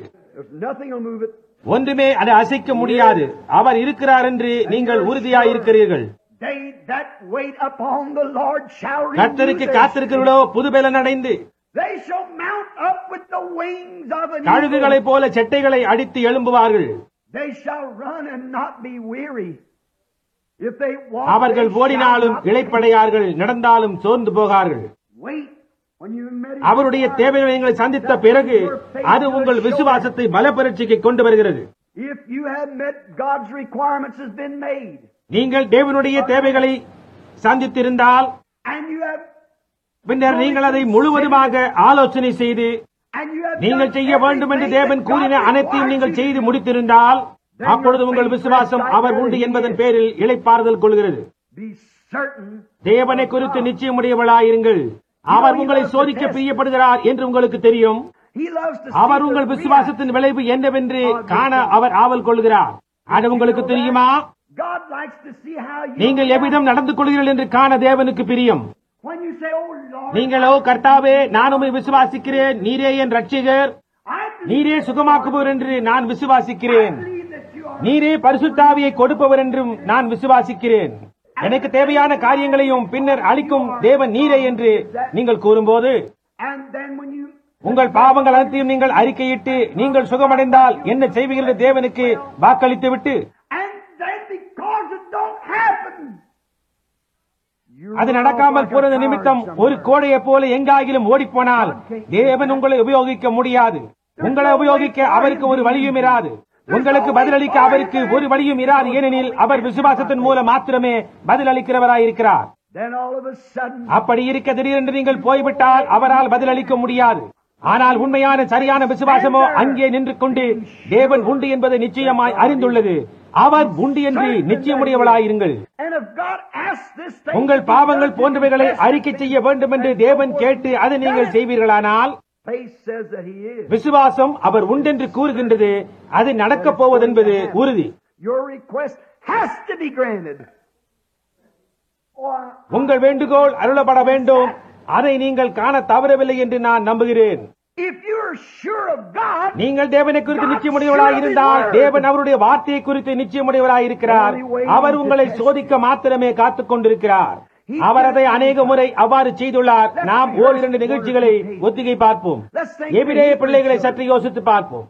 they wasn't to bow. அவர்கள் எந்த விக்கிரகத்தையும் வணங்கக்கூடாது. God had, தேவன் அவர்கள் பேரில் உறுதியான நம்பிக்கை கொண்டிருந்தார். and when they heard they had, அவர்கள் எரிகிற அக்கினி சூளைக்குள் செல்ல வேண்டும் என்று கேள்விப்பட்ட போது எங்கள் தேவன் எங்களை இந்த எரிகிற அக்கினி சூளைக்கு தப்புவிக்க வல்லவராயிருக்கிறார். but if ஆனால் அவர் அப்படி விடுவியாமற் போனாலும் நீர் நிறுத்தின சிலையை நாங்கள் பணிந்து கொள்ள மாட்டோம் என்றனர். see they were பாருங்கள், அவர்கள் தேவனை குறித்து உறுதியாயும் நிச்சயமுடையவர்களாயும் இருந்தனர். அவர் யெகோவா என்று அவர்கள் அறிந்திருந்தனர். அவர் ஜெபத்துக்கு பதிலளிப்பவர் என்று அவர்கள் அறிந்திருந்தனர். அவர்களுடைய விஷயத்தில் அவர்கள் செய்தாலும் செய்யாமற் போனாலும் சரி, அது நன்மையாகவே இருக்க வேண்டும். so they just எனவே அவர்கள் வாக்குமூலத்தை அளித்து தங்கள் பாவங்களை அறிக்கையிட்டு மரணத்துக்குள் நடந்து சென்றனர். அவர்கள் எரிகிற அக்கினி சூளைக்குள் சென்ற போது அவர்கள் எரிந்து போக தேவன் அனுமதித்தாலும் உயிர்த்தெழுதலின் போது அவர்களை மறுபடியும் எழுப்புவார் என்று நிச்சயமுடையவர்களாயிருந்தனர். அவர்கள் தேவனை குறித்து நிச்சயமுடையவர்களாயிருந்தனர். தேவன் சகலமும் அவர்கள் நன்மைக்கு ஏதுவாகவே நடத்துவார் என்று அவர்கள் அறிந்திருந்தனர். நாமும் தேவனை குறித்து நிச்சயமுடையவர்களாய் இருப்போமானால் தேவன் சகலத்தையும் நமது நன்மைக்கு ஏதுவாக நடத்துவார் என்று நாம் அறிந்திருப்போம். எனவே அவர்கள் அவ்வாறு கூறினர். அவர்கள் நிச்சயமுடையவர்களாயிருந்தனர். அவர்கள் எரிகிற அக்கினி சூளைக்குள் நேரடியாக நடந்து சென்றனர். தேவனும் அவர்களை அங்கு நடந்து செல்ல அனுமதித்து அவர்களை பார்த்துக் கொண்டு சும்மா உட்கார்ந்து கொண்டிருந்தார். அவர்கள் என்னத்தான் செய்கிறார்கள் என்று பார்க்க அவர் விரும்பினார். when the king said, ராஜா எக்காலம் முழங்கின போது நீங்கள் வணங்கினீர்களா என்று கேட்டபோது they said no, அவர்கள் இல்லை, எங்களால் வணங்க முடியாது என்று விடையளித்தனர். அங்குதான் உங்கள் விசுவாசம் இறுக பற்றிக் கொண்டுள்ளது. சரி, நீங்கள் வணங்கவில்லை என்றால் உங்களுக்கு அளிக்கப்பட இருக்கும் என்னுடைய தீர்ப்பு என்னவென்று தெரியுமா? yes, ஆம், உம்முடைய தீர்ப்பு என்னவென்று எங்களுக்கு தெரியும். என் தீர்ப்பு என்னவெனில் சூளையை சாதாரணமாய் உள்ளதை பார்க்கிலும் 7 மடங்கு அதிகமாக சூடாக்கி உங்களை அதில் போடுவேன் என்பது. இப்பொழுதாவது சிலையை பணிந்து கொள்வீர்களா? no, we will not bow. இல்லை, நாங்கள் பணிந்து கொள்ள மாட்டோம். அங்குதான் அவர்களுடைய விசுவாசம் இருக்கின்றது. சரி, அவர்கள் அதை குறித்து என்ன செய்கிறார் என்று நான் பார்க்கட்டும். அவர்கள் விசுவாசம் எவ்வாறு கிரியை செய்கிறது என்று நான் காணட்டும் என்று தேவன் சொன்னார். so he said, bind நேபுகாத் நேச்சார் அவர்கள் கைகளையும் கால்களையும் கட்டி சூளைக்கு தூக்கி செல்லுங்கள் என்றான். and they walked up. அவர்கள் முகங்களில் அக்கினி தீட்சணை கொண்டவர்களாய் சூளைக்கு செல்ல தொடங்கினர். தேவன் அப்பொழுதும் சும்மா நின்று பார்த்துக் கொண்டிருந்தார். but they were certain that he was God. அவர்களோ அவர் தேவன் என்று நிச்சயமாய் அறிந்திருந்தனர். They had made அவர்கள் தங்கள் அறிக்கையை செய்துவிட்டனர். அவர்களுக்கு தெரிந்த வரைக்கும் அவர்கள் எல்லாவற்றையும் சரிபடுத்திவிட்டனர். they were certain that he our was தேவன் God. என்றவர்கள் நிச்சயமாய் அறிந்திருந்தனர். அவர்கள் எரிகிற அக்கினி சூளைக்கு நடந்து சென்றனர். right at the last moment there he come right கடைசி நேரத்தில் அவர் காற்று ரதத்தில் பரலோகத்திலிருந்து சவாரி செய்து இறங்கி வந்து and the breezes. அவர்கள் மேல் காற்று வீசி அவர்களை ஆறுதல் படுத்தி அவர்களுடன் பேசினார். God, let your faith come to the spot உங்கள் where விசுவாசம் they பிரதிக்கிரியை செய்யும் நிலையை அடைய தேவன் அனுமதிக்கிறார். There was Job of the Old Testament. When பழைய ஏற்பாட்டின் காலத்தில் யோபு என்பவன் இருந்தான். நம்மை குற்றப்படுத்தும் சாத்தான் அவன் ஒரு ரகசிய பாவி என்று குற்றம் சாட்டினான். but Job knows that he ஆனால் யோபுவோ அவன் பாவம் செய்யவில்லை என்று அறிந்திருந்தான். அவன் செய்த பாவங்கள் அனைத்தையும் அவன் அறிக்கை செய்து அதற்கான தகுந்த பலி செலுத்தியதை அவன் அறிந்திருந்தான். that was God's requirement. அதுவே தேவனுடைய தேவையாயிருந்தது. That's all God required. தேவனுக்கு தேவையானதெல்லாம் தகுந்த பலியும் பாவ அறிக்கையும் மாத்திரமே. And Job done those things. யோபு இவை அனைத்தையும் செய்திருந்தான். சாத்தான் அவனுடைய ஒட்டகங்களையும் நான் எடுத்துக் கொள்ளுகிறேன், ஏனென்றால் அவன் ஐஸ்வர்யவான், அவன் ஆடுகளையும் நான் எடுத்துக் கொள்ளுகிறேன் என்றான். And finally he முடிவில் taken யோபுவின் his இருதயத்துக்கு children மிகவும் close. நெருக்கமாய் இருந்த அவனுடைய பிள்ளைகளையே சாத்தான் எடுத்துக்கொண்டான். Still Job stood pat. For he இருப்பினும் யோபு அமைதியாய் இருந்தான். ஏனென்றால் தேவன் அவர் தேவன் என்று அவன் நிச்சயமாய் அறிந்திருந்தான். ஏனெனில் அவன் அவருடன் பேசி இருக்கிறான். அவன் அவருடைய தேவைகளை சந்தித்திருக்கிறான். அவன் ஆராய்ந்து பார்த்து நான் தகுந்த பலி அனைத்தையும் செலுத்தி விட்டேனே. I said in my heart, perhaps when my ஒரு son கால் என் Jacob குமாரர் விருந்து கொடுத்து என் குமாரத்திகள் விருந்துக்கு சென்றிருந்த போது அவர்களுடைய இருதயத்தில் ரகசியமான பாவம் செய்திருக்க வகையுண்டு. எனவே அவர்களின் சார்பாக நான் தகுந்த பலி செலுத்தி அவர்களுடைய தவறுகளை அறிக்கை செய்வேன் என்றான். ஓ தேவனே, ஒரு மனிதன் தேவன் செய்ய கூறினதை கை கொள்ளும் போது அவர் தேவன் என்பதை நிச்சயமாய் அறிந்திருக்கிறான். அவர் உத்தரவு அருள வேண்டும். ஒவ்வொரு முறையும் விசுவாசம் அவரை காட்சியில் அழைத்துக் கொண்டு வருகிறது. நீங்கள் சரி என்று அறிந்திருப்பதை செய்து அவருடைய தேவையை சந்தித்து நீங்கள் அறிக்கை பண்ணி சரி செய்து அநியாயமாக எடுத்துக்கொண்டதை திரும்ப கொடுத்து தேவனுக்கு முன்பாக உங்கள் விண்ணப்பத்தை வைக்கும் போது அவர் எவ்வளவு மௌனமாய் இருந்தாலும் அதை பற்றி எனக்கு கவலை இல்லை. அவர் இன்னமும் தேவனாய் இருந்து அந்த விசுவாசத்தை அங்கு வைக்க காத்திருக்கிறார். உன் வேலையை நீ செய்து விட்டாய். உன் கிரியையின் மூலம் உன் விசுவாசத்தை அவர் காண விரும்புகிறார். நீ என்ன செய்வாய் என்பதை காண அவர் விரும்புகிறார். உனக்கு எண்ணெய் பூசி ஜெபம் ஏறெடுக்கப்பட்டு அதை குறித்து நீ என்ன விசுவாசிக்கிறாய் என்பதை பிறகு காண தேவன் காத்துக் கொண்டிருக்கிறார். அடுத்த ஞாயிறோ அல்லது அடுத்த நாளோ நகரத்துக்கு வரும் அடுத்த தெய்வீக சுகம் அளிப்பவரிடம் ஓடுவதல்ல. உன் விசுவாசத்தின் பேரில் உன் பிரதிக்கிரியை என்ன செய்கிறது என்று காண அவர் காத்துக் கொண்டிருக்கிறார். அடுத்த நாள் திரும்பி சென்று நான் மிகவும் மோசமான நிலையில் உள்ளேன், நான் சுகமடையவில்லை என்று எண்ணுகிறேன் என்று கூறுவதில்லை. அப்படியானால் முதலாவதாக ஜெப வரிசையில் வருவதற்கே நீ தகுதி அல்ல, நீ இன்னும் ஆயத்தமாகவில்லை என்பதை அது காண்பிக்கிறது. அவர் தேவன் என்று நீ விசுவாசிப்பதில்லை. நீ சகோதரன் பிரணாமே, நான் உம்முடன் இணங்க மாட்டேன் எனலாம். உங்கள் சொந்த கிரியையே நீங்கள் யார் என்பதை நிரூபிக்கின்றது. அவர்களுடைய கனிகளினாலே அவர்களை அறிவீர்கள். ஒரு மனிதன் தன்னை கிறிஸ்தவன் என்று அழைத்துக் கொண்டு அவன் இன்னமும் குடித்துக் கொண்டும் புகைப்பிடித்துக் கொண்டும் சூதாடிக் கொண்டும் மோசமான ஹாஸ்ய துணுக்குகளை கூறிக்கொண்டும் வேதாகமத்தின் ஒரு பாகம் சரி என்றும் ஒரு பாகம் சரியல்லவென்று கூறினால் அவன் ஒரு கால் சுவிசேஷத்தை பிரசங்கிக்கலாம், வேதாகமத்தின் ஒரு பாகம் சரியல்லவென்று மறுக்கலாம். அவன் இன்னமும் பாவியாயிருக்கிறான். அவன் இன்னும் சரியாகவில்லை. ஆனால் நீங்கள் வெளிப்படையாக தேவன் மாறாமல் அதே தேவனாய் இருக்கிறார் என்று அறிக்கை செய்து உங்கள் ஜீவியத்தை அவர் கரங்களில் சமர்ப்பித்து கர்த்தாவே நான் களிமண் நீர் குயவன் என்று கூறினால் உங்கள் சித்தப்படி எதை வேண்டுமானாலும் கேளுங்கள். விசுவாசம் ஒருபோதும் அசைக்கப்படுவதில்லை, அது அங்கேயே நிற்கும். சூழ்நிலைகள் வலதுபுறமாகவும் இடதுபுறமாகவும் விட நேரிட்டாலும் விசுவாசம் ஒருபோதும் அசையாது. ஏனெனில் அவர் தேவன் என்று நீங்கள் நிச்சயம் கொண்டவர்களாக இருக்கின்றீர்கள். அவர் தேவனாக இருந்தால் தமது வாக்குத்தத்தத்தை நிறைவேற்றுகிறார். அவர் ஒன்றை வாக்களித்து அதை முறித்து போடுவதில்லை. அவர் தேவனாய் இருந்தால் தமது வாக்குத்தத்தத்தை நிறைவேற்றியே ஆக வேண்டும். ஓ, அது எனக்கு பிரியம். அவர் அதில் நிலை கொள்ளத்தான் வேண்டும். யோபு தன் வழிகளை செலுத்தினான், அவன் எல்லாவற்றையும் செய்தான், அவன் சரி என்று அவன் அறிந்திருந்தான். அங்கு சபை அங்கத்தினர்கள் வருகின்றனர், வேறு சில ஸ்தாபனங்களைச் சேர்ந்தவர்கள். அவர்கள் யோபுவே நீர் பாவி என்று அறிக்கை செய்து விடுவது நல்லது, நீர் பாவியாய் இராவிடில் நீர் தண்டிக்கப்பட தேவன் இவ்வாறு அனுமதிக்க மாட்டார் என்றார்கள். ஆனால் யோபுவோ நான் என் பாவ அறிக்கையை செய்து விட்டேன், தேவனுக்கு முன்பாக தகன பலியை செலுத்தி விட்டேன், நான் பாவி அல்ல என்றான். அவனுடைய நிலை என்னவென்று அவன் அறிந்திருந்தான். எல்லாமே மிகவும் கடினமாக அது செல்லக்கூடிய அளவுக்கு போய்கொண்டே இருந்தது. யோபை கீழே தள்ளி அவன் தேவனையும் அவன் செலுத்தின தகன பலியை மறுதளிக்கும் நிலைக்கு அவனை கொண்டு வந்து விட முயற்சித்தது. நீ எதை குறித்தாவது அறிக்கை செய்த கணமே அதன் பேரில் நடவடிக்கை எடுப்பாயானால் அது உன் பலவீனத்தை காட்டுகின்றது, உனக்கு தேவன் பேருள்ள சந்தேகத்தை அது காட்டுகின்றது. நீ தேவனை ஒன்று கேட்டுவிட்டு அதை சந்தேகித்து நடந்து கொண்டிருப்பாயானால் நீ ஒரு சந்தேகியே அன்றி ஒரு விசுவாசி அல்ல. யோபு தான் என் நிலையில் இருந்தான் என்பதை நன்கு உணர்ந்திருந்தான். அந்த அஸ்திபாரத்தின் மேல் அவன் உறுதியாய் நின்றான். மறிக்கும் தருவாய் இருந்த புரூயிட் இவ்வாறு கூறுவதில் வியப்பொன்றுமில்லை. நான் நிற்கும் பாறை கிறிஸ்து தான், வேறு அஸ்திபாரம் மணல் தான் என்று. யோபின் அறிக்கையாகிய அந்த திடமான பாறையின் மேல் அவனுடைய அருமையான மனைவியும் விலகி போய்விட்டாள். அவனுடைய உடல்நிலை குன்றி அவனுடைய உடல் முழுவதிலும் பருக்கள் தோன்றி அவன் தன்னை சுரண்டிக் கொண்டு தான் பிறந்த நாளை சபித்துக் கொண்டு சூரியன் பிரகாசிக்காமல் இருப்பதாக, சந்திரன் இரவில் தோன்றாதிருப்பதாக என்று சொன்னான். அவன் மனைவி யோபுவே நீ மோசமான நிலைமையில் இருக்கிறீர், நீர் ஏன் தேவனை சபித்து விட்டு ஜீவனை விடக்கூடாது என்றாள். அவன் நீ பைத்தியக்காரி பேசுகிறது போல் பேசுகிறாய் என்றான். தேவன் இருக்கிறார் என்று அவன் உறுதி கொண்டிருந்தான். அவன் தேவையை சந்தித்திருந்தான்.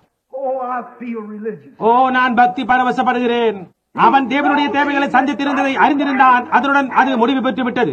தேவன் அவனுடைய விசுவாசத்தை சோதித்துக் கொண்டிருந்தார். அவர் உங்களுடைய விசுவாசத்தையும் சோதிப்பார், என்னுடைய விசுவாசத்தையும் சோதிப்பார்.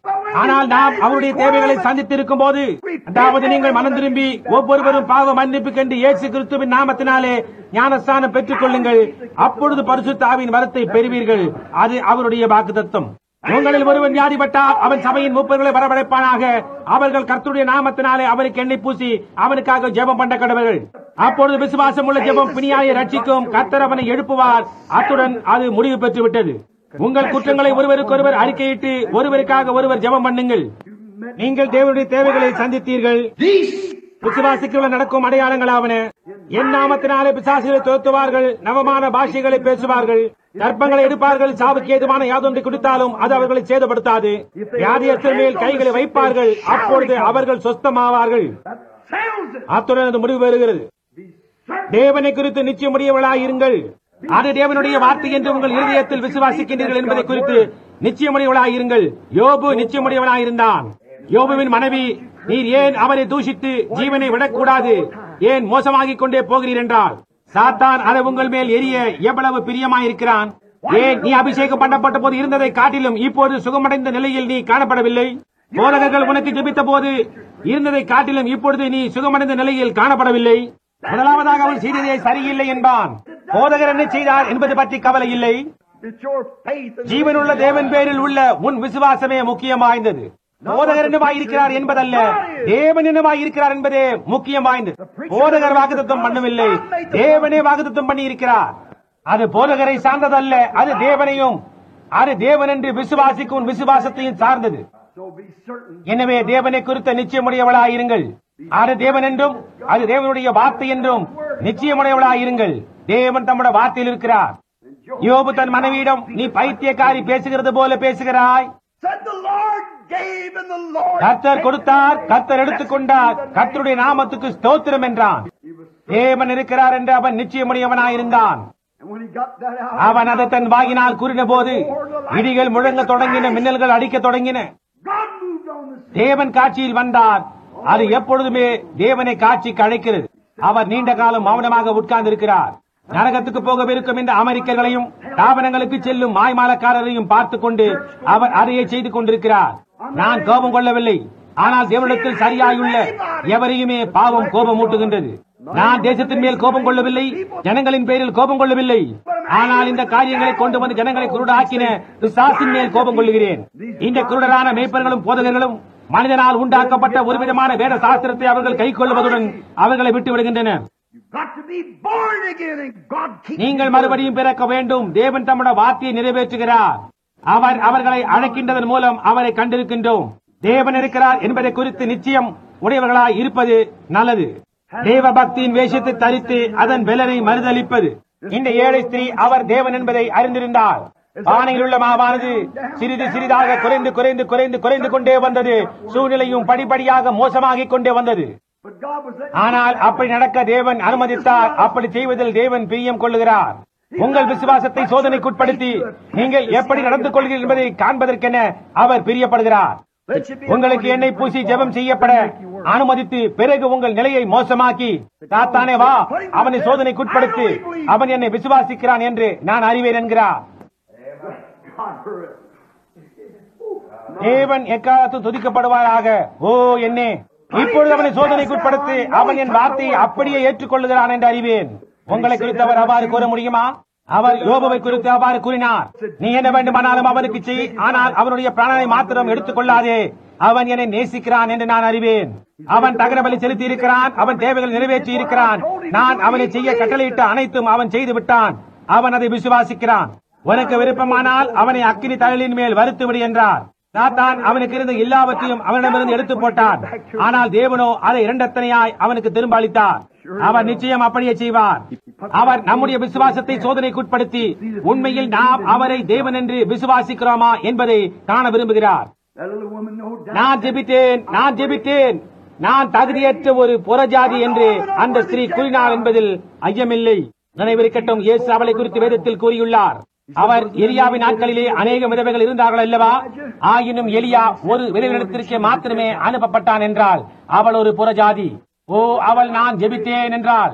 அவள் அந்த கடைசி அப்பத்தை கண்டபோது ஒரு கால் மரணம் அவள் வாசலுக்குள் பிரவேசித்து கதவண்டை நின்று கொண்டிருந்திருக்கலாம்.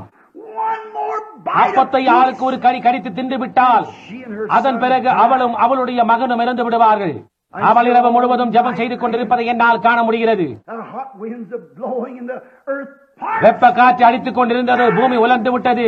ஜனங்கள் தெருக்களில் அழுது கொண்டு கூக்குரலிட்டுக் கொண்டும் இருந்தனர். அவள் வீட்டில் இங்கும் அங்கும் நடந்து கொண்டிருந்தால் அவளுடைய சிறிய மகனை நோக்கி பார்த்தாள்.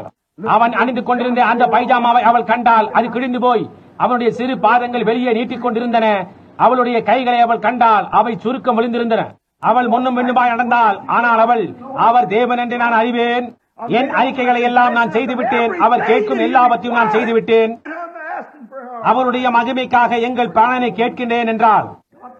தேவன் அவளை கண்டார். மற்றவர்களோ வெளியில் சென்று எங்கோ பெரிய நடனத்தில் பங்கு கொண்டனர். அவர்கள் தங்களை அழகுபடுத்திக் கொண்டு நவீன தொலைக்காட்சி நிகழ்ச்சி போன்ற ஏதோ ஒன்றில் பங்கு கொண்டு உலகத்துடன் சென்று கொண்டிருந்தனர். ஆனால் அந்த ஸ்திரீயோ தேவனுடன் தனிமையில் இருந்தாள். காலை விரித்தது. அவள், இந்த சிறுவன் தின்பதற்கு ஏதாவது வேண்டும் என்று கேட்டு இரவு முழுவதும் அழுது கொண்டிருந்தானே, ஒரு கைப்பிடி அளவு மாவை வைத்துக் கொண்டு நான் என்ன செய்ய போகிறேன் என்றால், கிறிஸ்துதான் அந்த போஜனம் என்று உங்களுக்கு தெரியும், கிறிஸ்துதான் அந்த போஜன பலி என்று எந்த வேத மாணாக்கனும் அறிவான். அந்த மாவு ஒரு விசேஷித்த சொரசொரப்புடன் கூடிய ஒரே அளவாக அரைக்கப்பட வேண்டும். அதாவது அந்த தானியம் ஒவ்வொன்றும் ஒரே விதமான அளவோடு அரைக்கப்படும்படியாக.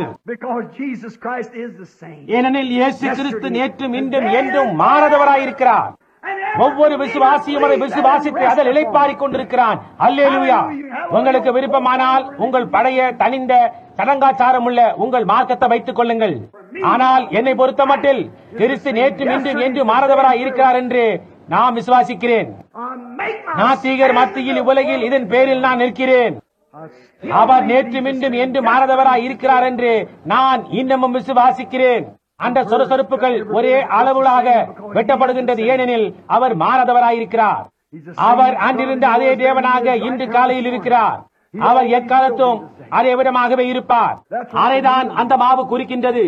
எண்ணெய் பரிசுத்த ஆவியை குறிக்கின்றது. அதை நாம் எசேக்கியேல் 4ஆம் அதிகாரம் போன்றவற்றிலிருந்து அறிகிறோம். அதனால் தான் நாம் எண்ணெயினால் அபிஷேகம் செய்கிறோம். அது ஆவி. அது என்ன? இப்படிப்பட்டவர்கள் அவரை ஆவியோடும் உண்மையோடும் தொழுது கொள்ள வேண்டும் என்று பிதா விரும்புகிறார் என்று யோவான் 4ஆம் அதிகாரம் உரைக்கின்றது. இயேசுவே சத்தியம், அவரே போஜன பலி. இந்த எண்ணெய் ஆவியாயிருக்கிறது. ஆவியை சத்தியத்துடன் கலக்கும் போது அது ஏதாவது ஒன்றை கொண்டு வர வேண்டும். அந்த இரண்டையும் ஒன்று சேருங்கள், அப்பொழுது அப்பம் உண்டாகும். ஓ, உன் விசுவாசம் எங்கே? இயேசு கிறிஸ்து நேற்றும் இன்றும் என்று மாறாதவராய் இருக்கிறார் என்று அதனுடைய வல்லமையோடும் தேவனுடைய வார்த்தையானது எளிமையில் பிரசங்கிக்கப்படும் போது போஜனத்திற்காக வார்த்தையானது புறப்பட்டு போகின்றது. அதனோடு கலக்கத்தக்கதாக எண்ணெய் உன்னிடம் இருக்கின்றது. அது ஒரு கால் ஒரு கைப்பிடி அளவு அல்லது ஒரு கரண்டியாக இருக்கலாம். ஆனால் என்னவாக இருந்தாலும் சரி, அது உண்மையான பொருள். இப்பொழுது அது எதற்காக ஆயத்தமாய் உள்ளது? அது சிலுவைக்கு ஆயத்தமாய் உள்ளது. அது சுய தியாகத்துக்கு ஆயத்தமாய் உள்ளது. அதைதான் நீங்கள் செய்ய வேண்டும். வார்த்தையானது பிரசங்கிக்கப்பட்டு அதனுடன் கூட உங்களிடம் உள்ள எண்ணெயை கலப்பீர்களானால் எல்லா வலியையும் மறுக்க, எல்லா வியாதியையும் மறுக்க, தேவனுடைய வார்த்தைக்கு முரணாயுள்ள எல்லாவற்றையும் மறுக்க, வார்த்தையின் மேல் உறுதியாய் நிற்பதே சுய தியாகம் செய்வதாகும். மருத்துவர் இதை அதை மற்றதை கூறுகின்றார். அது உங்களில் எந்த சிறு வித்தியாசத்தையும் உண்டாக்காது. நீங்கள் வார்த்தையில் உறுதியாய் நிற்கின்றீர்கள். ஏனெனில் தேவன் அவ்வாறு கூறியுள்ளார். வருகின்றது, நீங்கள் எண்ணெயை வைத்திருக்கின்றீர்கள், நீங்கள் இரண்டையும் ஒன்றாக கலக்கின்றீர்கள். இப்பொழுது நான் ஒரு சத்தத்தை கேட்கிறேன். பொழுது விடிந்து சற்று கடிந்த பொழுது ஒரு சத்தமானது முற்றத்துக்கு போய் 2 விறகு பொறுக்கு என்று பேசி சொன்னது. வேத வார்த்தைகள் 2 விறகு என்று கூறியுள்ளதை கவனித்தீர்களா? சிலுவை,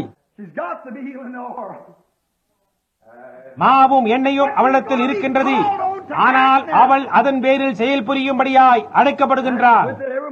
எவ்வளவுதான் உன்னிடம் மாவும் எண்ணெயும் உன் தேவைக்கேற்றார் போல் இருக்கலாம், ஆனால் நீ கிரியை செய்ய வேண்டும். சுய தியாகம். 2 குச்சிகள்.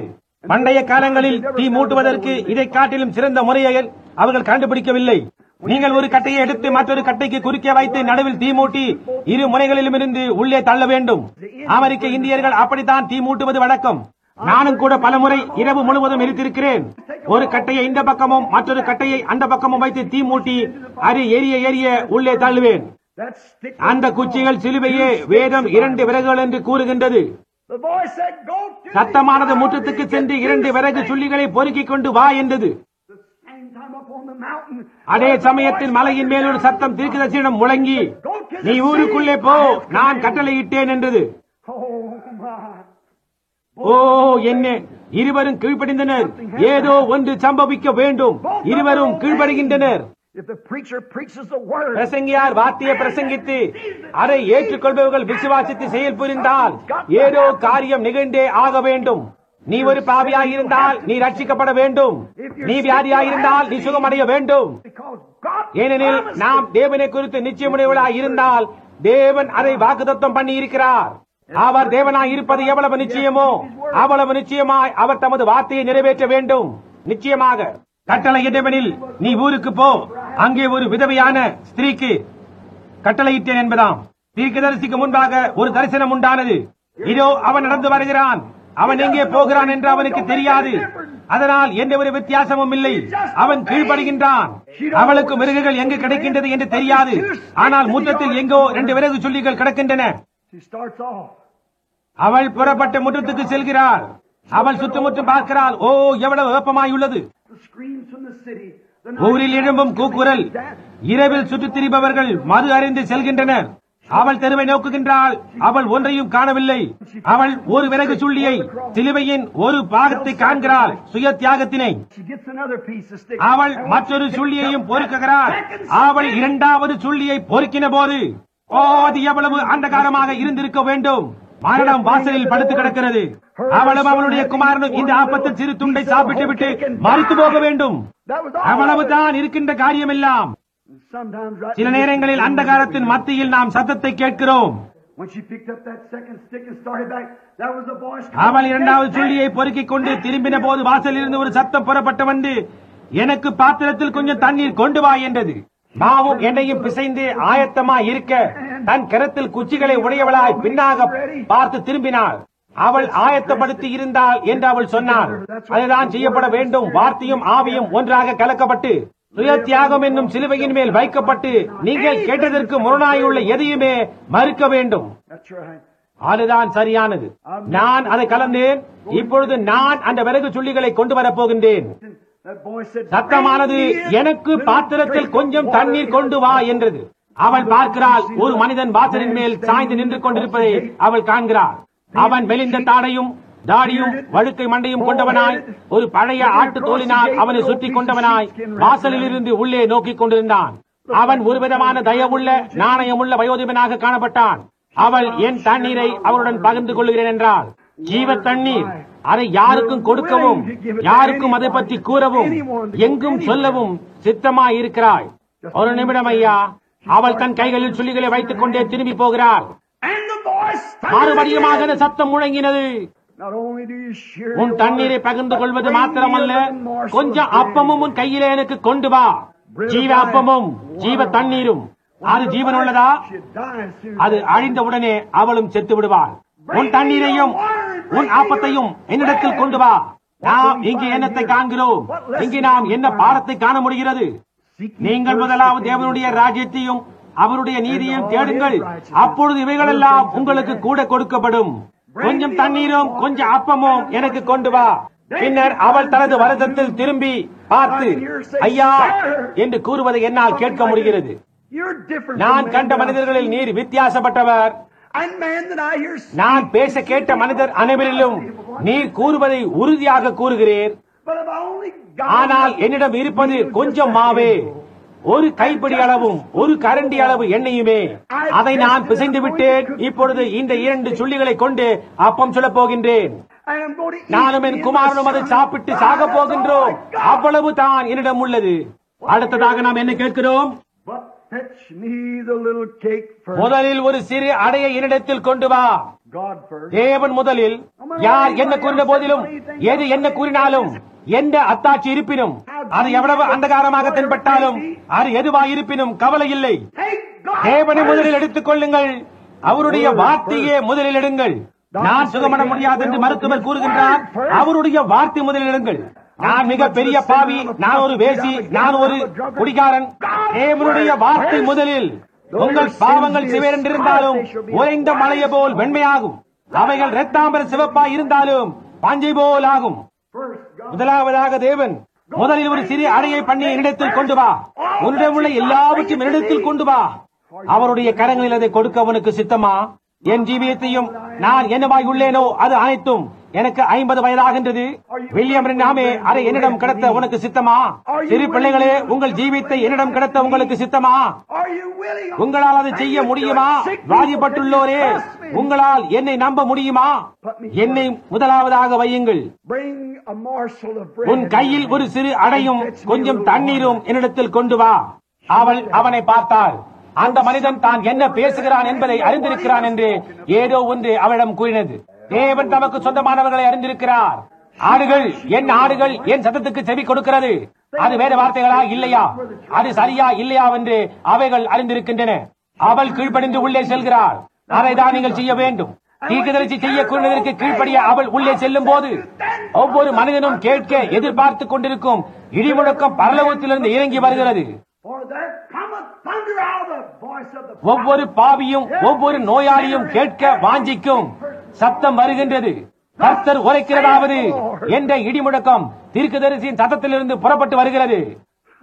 அதை கேட்க நாம் எவ்வளவு வாஞ்சியாயுள்ளோம். நான் காரோட்டி செல்லும் வழியில் ஜனங்கள் எவ்வாறு உட்கார்ந்து கொண்டு, இந்த வீட்டுக்கு வாருங்கள், என் மகள் இப்படிப்பட்ட நிலைமையில் இருக்கிறார், என் குழந்தை இன்ன நிலையில் உள்ளது, வார்த்தை மாத்திரம் சொல்லும் என்கின்றனர். உங்கள் வாயில் அது போடப்படுவதற்கு முன்பு அதை எப்படி உங்களால் கூற முடியும்? அதை நீங்களே கூறுவதாகிவிடும். ஆனால் அவர்கள் கர்த்தர் உரைக்கிறதாவது என்று கூறப்படுவதை கேட்க விரும்புகின்றனர். அது வேலையை தாண்டி அது வருகிறது. ஏனெனில் அவள் கீழ்ப்படிந்தால் அப்பொழுது வருத்தம் நீங்கினது. கர்த்தர் உரைக்கிறதாவது, கர்த்தர் தேசத்தின் மேல் மழையை கட்டளையிடும் நாள் மட்டும் பானையில் மா செலவழிந்து போவதும் இல்லை, கலசத்தில் எண்ணெய் குறைந்து போவதும் இல்லை என்று. என்னே ஒரு ஆறுதல். அவள் அப்பத்தை உண்டாக்கி தீர்க்கதரிசிக்கு அதை கொடுத்தாள். அவள் திரும்பி சென்று அவளுக்கும் அவளுடைய குமாரனுக்கும் அப்பம் உண்டாக்கினாள். அவர்கள் பூமியில் அபரிமிதமாக புசித்து குடித்தனர். அது எங்கிருந்து வந்தது? அது எப்படி அங்கு வந்து அடைந்தது? அந்த மாவு எங்கிருந்து வந்ததென்று விஞ்ஞான ரீதியாக என்னிடத்தில் கூறுங்கள். அந்த எண்ணெய் எங்கிருந்து வந்தது? அது எப்படி அந்த கலசத்தில் நுழைந்தது? அவள் ஒவ்வொரு நாள் காலையிலும் அதை ஊற்றினாள். பானையில் இருந்த மாவை ஒவ்வொரு நாள் காலையிலும் காலியாக்கினாள். அது காலியாக இருந்தது. ஆனால் அவள் அதிக மாவுக்காக திரும்பி சென்ற போது அது அங்கு இருந்தது. அது எங்கிருந்து வந்தது? தேவனை அவருடைய வார்த்தையின்படியாக எடுங்கள். அவர் தேவன் என்ற நிச்சயமுடையவளாய் இருங்கள். அவரே சிருஷ்டிகர்த்தர். நீ ஒரு கால் உன் சுகத்தை இழந்திருக்கலாம், உன் ஐக்கியத்தை இழந்திருக்கலாம். அவருடைய வார்த்தையின்படியாய் அவரை எடுங்கள். அவர் தேவன் என்று நிச்சயமுடையவளாய் இருங்கள். அந்தகாரமாக காணப்படும் நேரம் அவ்வளவு அந்தகாரமாக காணப்படாது. ஏனென்றால் அவர் தேவன் என்று நீங்கள் நிச்சயம் கொண்டவளாய் இருக்கிறீர்கள். ஒரு சமயம் ஜெர்மானியில் ஒரு ஓவியத்தை கண்டேன். அது என் இருதயத்தில் பதிந்து விட்டது. ஒரு ஜெர்மான ஓவியர் வரைந்தார். அது மேகநாடு என்று அழைக்கப்படுகின்றது.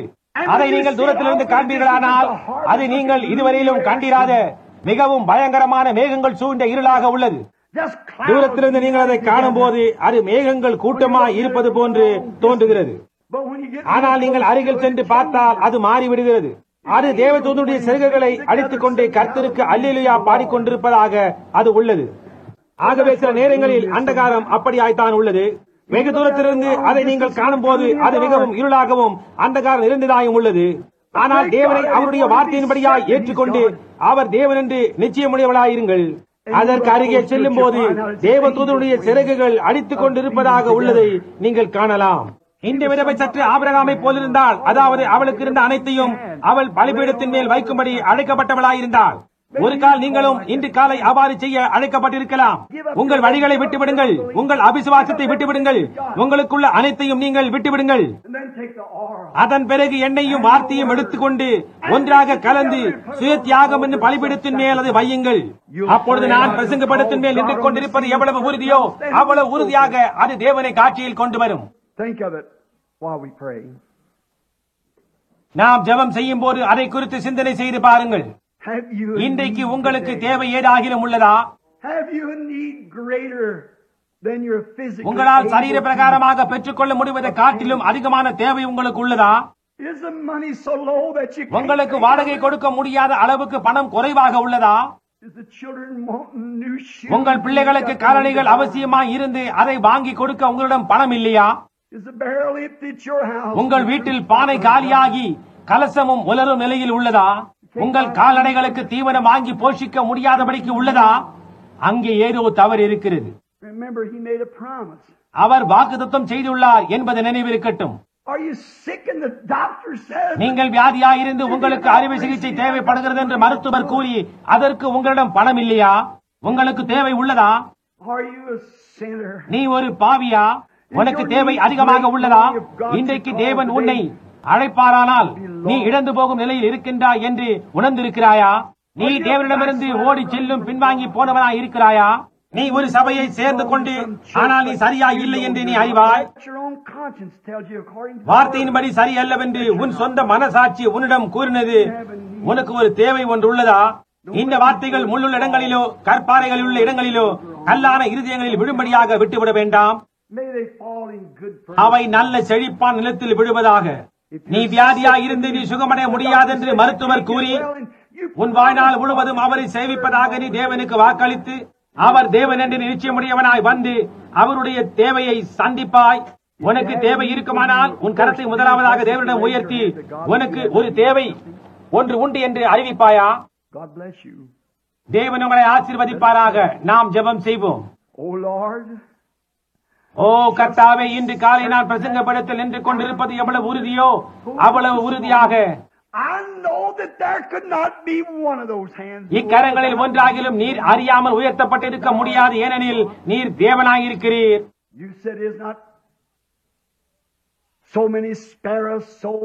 ஒரு காசுக்கு இத்தனை அடைக்கலான் குருவிகளை விற்கிறார்கள் அல்லவா? அடைக்கலான் குருவிகளை பார்க்கிலும் நீங்கள் எவ்வளவு விசேஷித்தவர்கள் என்று கூறியிருக்கிறீர். இந்த மாநிலரின் கரங்கள் உயர்த்தப்பட்டுள்ளது நீர் எவ்வளவு விசேஷமாக காண்கிறீர். இவர்களுக்காக உமது குமாரன் இயேசு கிறிஸ்து மரித்தாரே.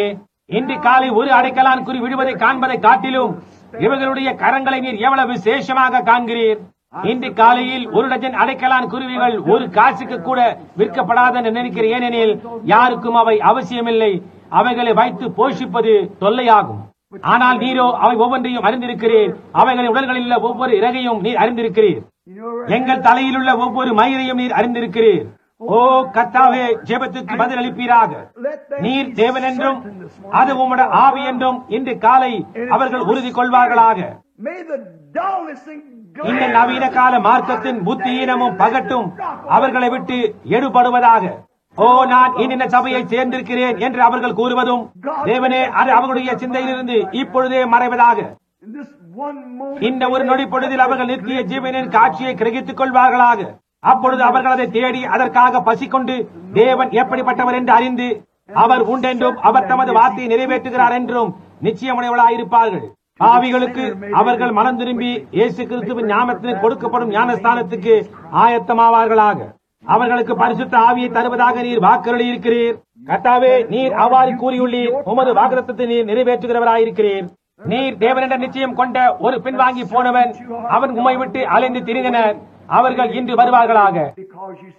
ஏனெனில் நீர் உங்கள் பாவங்கள் சிவரென்றிருந்தாலும் உறைந்த மழையை போல் வெண்மையாகும், அவைகள் தாம்பர சிவப்பாய் இருந்தாலும் பஞ்சை போல் ஆகும் என்று கூறியிருக்கிறீர். இங்கு வியாதிப்பட்டோர் இருப்பார்களானால் நீர் தேவன் என்று அவர்கள் உணர்வார்களாக. நீர் உம்முடைய வார்த்தையை காத்துக் கொள்ளுகிறவராக இருக்கிறீர். நீர் உம்முடைய வார்த்தையை நிறைவேற்றி ஆக வேண்டும். நாங்கள் விசுவாசிக்கிறோம் என்று அறிக்கை செய்து கொண்டும் அவர்களுக்குள்ளாக இருக்கும் அந்த ஆவி அவர்களுக்குள் இருக்கும் அந்த எண்ணெயோடும் கூட அவர்கள் இருக்க, பின்னர் புறப்பட்டு சென்ற ஜீவ அப்பமாகிய வார்த்தையோடும் கூட அவர்கள் இருப்பது, பழைய ஏற்பாட்டில் கிறிஸ்து அவர்களுக்காக அரைக்கப்பட்டதாயும் புதிய ஏற்பாட்டில் அவர் நேற்றும் இன்றும் என்றும் மாறாதவராய் இருக்கிறார் என்பதை காட்டுவதாயும் இருக்கிறது. அவர்கள் அந்த வார்த்தையும் அவர்களிடமுள்ள எண்ணெய் ஆகிய ஆவியையும் ஒன்று கலந்து பலிபீடத்தின் அருகில் நின்று, கர்த்தாவே, என்னிடம் உள்ளதெல்லாம் இவ்வளவு தான், இதை கொண்டு வருகிறேன் என்று கூறுவார்களாக. ஓ, அதை நீர் எவ்வளவாக அதிகரித்து தருவீர். சரித்திர பிரகாரமாகிய தேவனை அந்த காட்சியில் எப்படி அது கொண்டு வரும்? அதை எவ்வளவாக யெகோவாவின் இருதயத்தில் பூரிக்க செய்து எனக்கு கீழ்ப்படியும் ஒரு பிள்ளை இருக்கிறான். அவனை நான் சோதனைக்கு உட்படுத்தினேன். அவனோ என்னை நேசிப்பதாகவும் என்னை விசுவாசிப்பதாகவும் நிரூபித்து விட்டான். நான் உண்டென்று அவன் நிச்சயமுடையவனாய் இருக்கிறான் என்று கூறச் செய்யும். ஏனெனில் தேவனிடத்தில் சேருகிறவன் அவர் உண்டென்றும் அவர் தம்மை தேடுகிறவர்களுக்கு பலன் அளிக்கிறவன் என்றும் விசுவாசிக்க வேண்டும் என்று கூறப்பட்டுள்ளது. இதை நாங்கள் உம்மிடம் சமர்ப்பிக்கும் இந்நேரத்தில் அதை அருள்வீராக. இப்பொழுது நம்ம தலைகள் வணங்கி இருக்கும் இந்நேரத்தில் யாருக்காகிலும் தேவை இருக்குமானால் எழுந்து நிற்பீர்களா? இப்பொழுது அவர் தேவன் என்று நீங்கள் நிச்சயமில்லாதவளாய் இருந்தால், அவர் தேவன் என்றும் ரட்சிப்பு சுகமளித்தல் எதுவாய் இருப்பினும் அவர் தமது வாக்குத்தத்தத்தை காத்துக் கொள்வார் என்றும் நீங்கள் உறுதி கொண்டிருந்தால், அவர் தேவன் என்று நீங்கள் நிச்சயமுடையவளாய் இருந்தால் எழுந்து நில்லுங்கள். யாருக்காகிலும் ஜெகமும் ஏறெடுக்க வேண்டும் என்று நீங்கள் விரும்பினால், அவர் தேவன் என்று நீங்கள் நிச்சயமுடையவளாய் இருந்தால் எழுந்து நில்லுங்கள். Make your request known. உங்கள் விண்ணப்பங்களை பரிசுத்தவான்களுடைய சபையில் தெரியப்படுத்துங்கள். நீங்கள் நின்று கொண்டிருப்பதனால் அதை செய்கிறீர்கள். அவர் தேவன் என்று நான் நிச்சயமுள்ளவனாயிருக்கிறேன். அவர் தம்முடைய வார்த்தையை காத்துக் கொள்கிறார் என்று நான் விசுவாசிக்கிறேன். இப்பொழுது என்னுடைய விண்ணப்பத்தை நேராக ரத்தத்தின் கீழ் நான் வைக்கிறேன் என்ற நிச்சயத்தை நான் உடையவனாயிருக்கிறேன். நீங்கள் அப்படி செய்வீர்களானால் எல்லா பாவத்தையும் அங்கே வையுங்கள். பாவம் என்பது அவிசுவாசம். நீங்கள் சபை அங்கத்தினராய் இருக்கலாம், ஆனால் நான் குறிப்பிடுவது பாவம் உங்கள் அவிசுவாசத்தை தான். You're laying it down as a sacrifice. அதை நீங்கள் பலியாக கடத்துகின்றீர்கள். அதை நீங்கள் பலி செலுத்த போகின்றீர்கள். நீங்கள் சிலுவை அண்டைக்கு வருகிறீர்கள். உங்கள் அவிசுவாசம் அனைத்தையும் நீங்கள் பலியாக செலுத்தி அதை அவரிடம் சமர்ப்பித்து, அவர் உண்டென்றும் அவர் பதிலளிக்கப் போகிறார் என்ற நிச்சயமுடையவளாய் இருக்கிறீர்கள். If you're that, raise up. நீங்கள் அப்படி இருப்பீர்களானால் உங்கள் கரங்களை உயர்த்துங்கள். Remain அதே விதமாக இருங்கள். Lord, thou கர்த்தாவே, art God. நீரே தேவன். Here's their oil and their அவர்களுடைய எண்ணெயும் தானியமும் ஒன்று கலந்து இதோ உள்ளது. அவர்கள் அதை சிலுவை அண்டையில் கொண்டு வருகின்றனர். அங்கே தேவனுடைய அக்கினியானது அவருடைய இருதயங்களில் விழுந்து, if they really mean அவர்கள் that, உண்மையாக அதற்காக வருவார்களானால் அவர்களுடைய பலியை அது பட்சித்து போடும். you'll move on the நீர் scene காட்சியில் like வந்து the தண்ணீர்களை எழுப்புவீர். coming from heaven in a chariot. நீர் பரலோகத்திலிருந்து அக்கினி ரதத்தில் வந்து You'll shake அவர்களுக்கு the whole heaven பலன் and earth. அளிக்கும்படியாக வானத்தையும் பூமியையும் அசைப்பீர். அவர்கள் விசுவாசிக்கிறேன் என்பதன் அறிகுறியாக தங்கள் கரங்களை மேலே உயர்த்தி தங்களையும் தங்கள் விண்ணப்பங்கள் அனைத்தையும் உம்முடைய பலிபீடத்தின் மேல் கிடத்தி நின்று கொண்டிருக்கும் இந்நேரத்தில், ஓ பரலோகத்துக்கும் பூமிக்கும் தேவனே, பரலோகத்துக்கும் பூமிக்கும் நியாயாதிபதியே, பரலோகத்துக்கும் பூமிக்கும் நியாயாதிபதி நிச்சயமாக நீதியை அருளுவார். நிச்சயமாக அவர் தம்முடைய வார்த்தையை நிறைவேற்றுவார். ஆண்களுடைய இருதயங்களையும் பெண்களுடைய இருதயங்களையும் இந்த ஜனங்களுடைய இருதயங்களையும் நீர் அறிந்திருக்கிறீர். தேவனாகிய கர்த்தாவே, என் கரங்களையும் நான் உயர்த்துகிறேன். ஏனெனில் இப்பொழுது என் ஊழியத்தில் ஒரு மாறுதல் ஏற்பட்டுள்ளது என்பதை அறிவேன். And I believe நீர் இருக்கிறீர் என்று நான் விசுவாசிக்கிறேன். I've seen you standing out நீர் there. அக்கினி ஸ்தம்பத்தில் நின்று கொண்டிருந்ததை நான் கண்டிருக்கிறேன். நீர் மனிதனுடைய இருதயங்களில் ரகசியங்களை ஆராய்ந்து அறிவதை நான் கண்டிருக்கிறேன். ஒரு முறையும் கூட நீர் தவறினதில்லை. You promised it when you made it young. இங்குள்ள இத்தெருவில் நீர் அதை வாக்களித்தீர். அப்பொழுது முதலாவதாக இந்த காரியங்களை செய்ய நீர் ஆரம்பித்தீர். And you protected உலகத்தை சுற்றி சுற்றி சுற்றி அநேக முறை நீர் என்னை பாதுகாத்து வந்தீர். தேவன் என்று நிச்சயமாய் அறிந்திருக்கிறேன். அதை குறித்து நான் நிச்சயமுடையவனாயிருக்கிறேன். கர்த்தாவே, இந்த உம்முடைய சேவைக்காக ஜனங்களுடன் கூட என்னையும் எனக்குள்ள எல்லாவற்றையும் நான் பலியாக படைக்கிறேன். I'm starting again, Lord. கர்த்தாவே, நான் மறுபடியுமாக உலகத்தை சுற்ற புறப்படுகிறேன். ஓ தேவனே, எனக்கு உதவி செய்யும். நான் எப்பொழுதாவது உம்மை அவிசுவாசித்திருந்தால் என் பாவத்தை எனக்கு மன்னித்தருளும். என் அவிசுவாசத்தை எனக்கு மன்னித்தருளும். நீர் உண்டென்றும் உம்மை தேடுகிறவர்களுக்கு நீர் பலனளிக்கிறவர் என்றும் நான் விசுவாசிக்கிறேன். அம்மாதிரியே என்னுடைய ஜனங்களுடைய பாவங்களையும் இக்காலையில் நான் அறிக்கை செய்கிறேன். அவர்களுடைய பலவீனங்களையும் அவர்களுடைய சந்தேகங்களையும் அவர்களுடைய கரங்கள் ஆகாயத்தில் நின்று கொண்டிருக்க நான் அறிக்கை செய்கிறேன். அவர்களுடைய பாவங்களையும் கர்த்தாவே, எங்கள் பலவீனங்கள் எல்லாவற்றையும் நான் அறிக்கை செய்கிறேன். Send the Holy Ghost. உம்முடைய அங்கீகரிப்பின் முத்திரையோடு கூட உம்முடைய பரிசுத்த ஆவியை எங்கள் மேல் அனுப்பும். அதன் மூலமாய் நீர் தேவன் என்றும் எங்களை ஏற்றுக்கொள்ளவும், உம்முடைய கரங்களில் எங்களை எடுத்துக் கொள்ளவும், நாங்கள் இழந்து போன யாவற்றையும் எங்களுக்கு மீட்டு தரும்படியாகவும் நீர் இப்பொழுது இருக்கிறீர் என்றும் அறியும்படியாய் செய்யும். அது எங்கள் சுகமாய் இருக்குமாயின் அது நூறத்தனையாய் திருப்பி தரப்படட்டும். அது எங்கள் ஆத்மாவாய் இருக்குமாயின் அது தேவனுக்கு முன்பாக அர்ப்பணிக்கப்படுவதற்காக அது மலர்ந்ததாயும் பிரகாசிக்கின்ற பொருளாயும் பரிசுத்த ஆவியினால் நிரப்பப்பட்டதாயும் எங்களிடம் வரும்படியாய் செய்யும். அது அவிசுவாசமாய் இருக்குமாயின் மலைகளை பெய்யத்தக்க விசுவாசத்துடன் அது எங்களிடத்தில் திரும்பி வரும்படியாய் செய்யும். அதை அழியும் கர்த்தாவே. கர்த்தாவே, நீர் பரிசுத்த ஆவியாக இந்த கண்டத்தில் மிகுதியாய் அசைவாடி ஜனங்கள் ஜீவனுள்ள தேவனை ஏற்றுக்கொள்வதற்கென அவர்கள் மேலும் அவர்கள் இருதயங்களிலும் அசைவாடுகிறீர் என்று நாங்கள் விசுவாசிக்கிறோம். இதை நாங்கள் இயேசு கிறிஸ்துவின் நாமத்தில் செய்கிறோம்.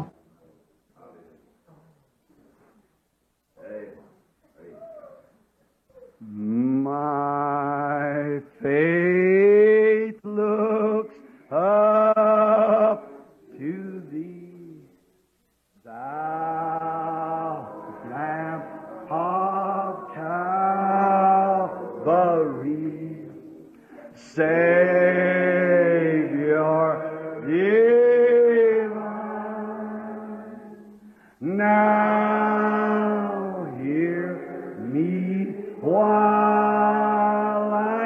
reign.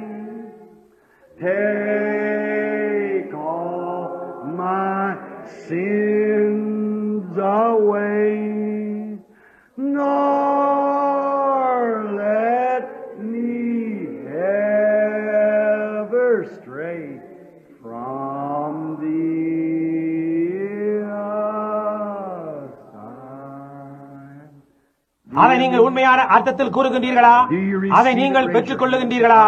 அப்படியானால் உங்கள் கரங்களை உயர்த்தி அவரிடமிருந்து நான் பெற்றுக் கொள்கிறேன் என்று கூறுங்கள். While life's dark maze I tread, and griefs around me spread, be thou my guide. Bid darkness turn to day, wipe sorrow, fears away, nor let me ever stray from thee aside. Let us bow our heads. நாம் தலைகளை வணங்குவோம். After this stern hard இந்த கடுமையாக வெட்டும் செய்திக்கு பின்பு அது முரடாயும் கருட முரடான வழியிலும் அளிக்கப்பட்டது. ஆனால் அது உண்மை. நீங்கள் கேட்டதை பெற்றுக் கொள்வீர்கள் என்று நீங்கள் தாழ்மையுடன் விசுவாசித்தால் அந்த நேர்வழியிலிருந்து உங்களை எதுவும் தள்ளிவிட நீங்கள் அனுமதிக்க வேண்டாம். சரியாக அங்கே நில்லுங்கள். நான் எவ்வளவு தான் பிரசங்கித்தாலும், நான் என்னத்தான் செய்தாலும், அல்லது வேறு மனிதன் என்னத்தான் செய்த போதிலும், நீங்கள் அதை உங்கள் சொந்த சொத்தாக ஏற்றுக்கொள்ளும் வரைக்கும் அது ஒருபோதும் பயன் தராது. நீங்கள் உங்கள் இருதயம் முழுவதோடும் விசுவாசித்தால் நீங்கள் விரும்பும் அனைத்துமே உங்கள் பாவங்களை நீங்கள் அறிக்கை செய்திருந்தால் தேவன் உங்களுக்கு மன்னிப்பார். அதை நீங்கள் இனி ஒருபோதும் சந்தேகிக்க வேண்டாம். நீங்கள் பின்வாங்கி போனவர்களாக இருந்தால் இன்று காலை நீங்கள் திரும்ப ஏற்றுக்கொள்ளப்பட்டீர்கள். உங்களுக்கு பரிசுத்த ஆவி அவசியமானால் உங்கள் பாவ மன்னிப்புக்கென்று இயேசு கிறிஸ்துவின் நாமத்தினால் ஞானஸ்நானம் பெற்றுக் கொள்ளுங்கள். அது தேவனுடைய வார்த்தையாயிருக்கிறது. அவர் எந்த சபைக்காகவும் ஸ்தாபனத்துக்காகவும் வேறு யாருக்காகவும் அதை மாற்ற மாட்டார். அது அந்த விதமாகவே பெற்றுக் கொள்ளப்பட வேண்டும். அவருடைய தேவைகளை நாம் சந்திக்க வேண்டுமே அன்றி சபையின் தேவைகளை அல்ல, அவருடைய தேவைகளையே. அதைதான் நாம் செய்ய வேண்டியவர்களாயிருக்கிறோம். நீங்கள் வியாதியாய் இருப்பீர்களாயின் விசுவாசமுள்ள ஜெபம் பிணியாளியை ரட்சிக்கும் என்று அவர் கூறியிருந்தால் நான் உங்களுக்கு விசுவாசமுள்ள ஜெபத்தை ஜெபித்து விட்டேன். நீங்கள் அதை உங்கள் இருதயத்தில் ஜெபித்து அதை விசுவாசித்து அதை ஏற்றுக்கொண்டு அதில் உறுதியாய் நிற்கிறீர்கள். அது அவ்வாறே நடக்க வேண்டும். எதுவும் அதை எடுத்துக்கொள்ள முடியாது. அது எவ்வளவு அந்தகாரமாக காணப்பட்டாலும் பரவாயில்லை, நான் இன்னும் வியாதியாய் உள்ளது போல் இருக்கிறது என்பதாய் காணப்படலாம். அது அப்படி இல்லை. அது தேவதூதனின் சிறகுகள் ஒன்றாக சேர்க்கப்பட்டவையே, அவ்வளவுதான். அது ஆசீர்வாதத்தின் வடிவில் தேவனாகும். அது உங்களுக்கு அந்தகாரமாக தோன்றுகிறது. அதற்கு இன்னும் அருகில் சென்று அதை மறுபடியும் பாருங்கள். அது தேவன் அங்கு நின்று கொண்டு அவருடைய வார்த்தையை நிறைவேற்றிக் கொண்டிருக்கும் காட்சி அல்லவா என்பதை பாருங்கள். நாம் தலைவணங்கி இருக்கும் நேரத்தில் நமது போதகராகிய சகோதரன் நெவிலிடம் ஆராதனையை ஒப்படைக்கப் போகின்றேன். They have not failed to declare unto us all your counsel. Oh, yes, and we are being quoted this morning. We are being quoted this morning, God, in your word.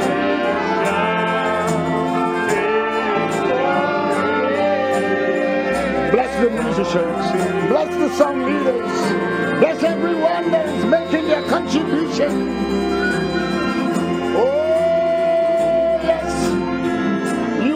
Streaming, we know you are making your contribution. Oh, yes. Thank you. Thank you, Father. We just love you and appreciate you.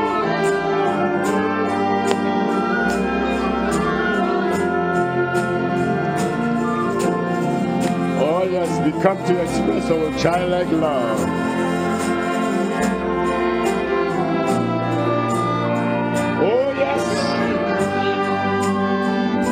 Love is not hid from us. Every day that goes by, we see your mighty love towards us.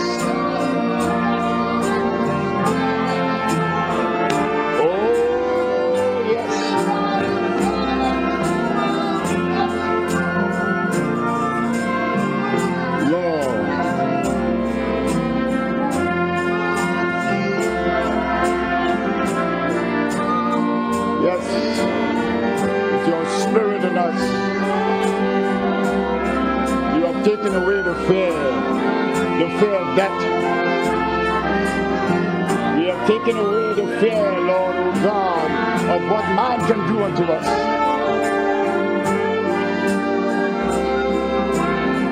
We give our lives today, O Lord.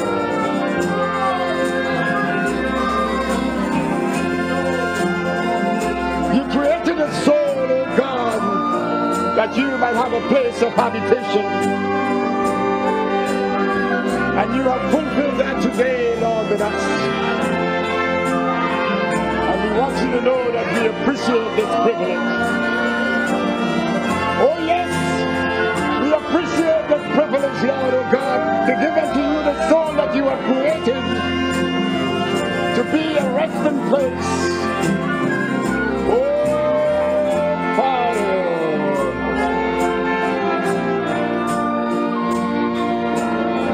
We want nothing to come between us.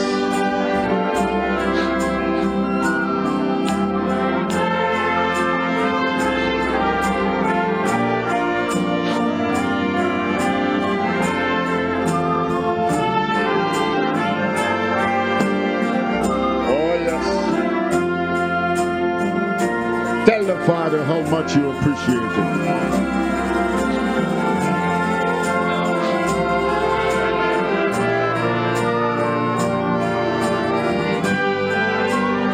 For the great privilege he has given us to open our eyes, that we might understand our Father, understand his great plan of redemption. Oh God!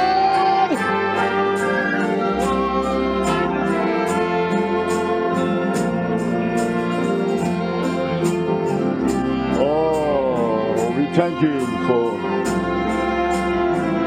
coming in our midst this morning, Lord. We want you to know we appreciate you, Lord. We thank you for all the healing. We thank you for providing bread and water. We thank you for health and strength. We thank you for protection from the plagues and the viruses that is upon the earth. And we understand, oh God, that this is just the beginning of sorrows. But our trust is in thee, oh God. Yes. Our trust is in thee to keep us and protect us. And we know that you will continue to provide for us, oh God, our bread in due season. Oh Father,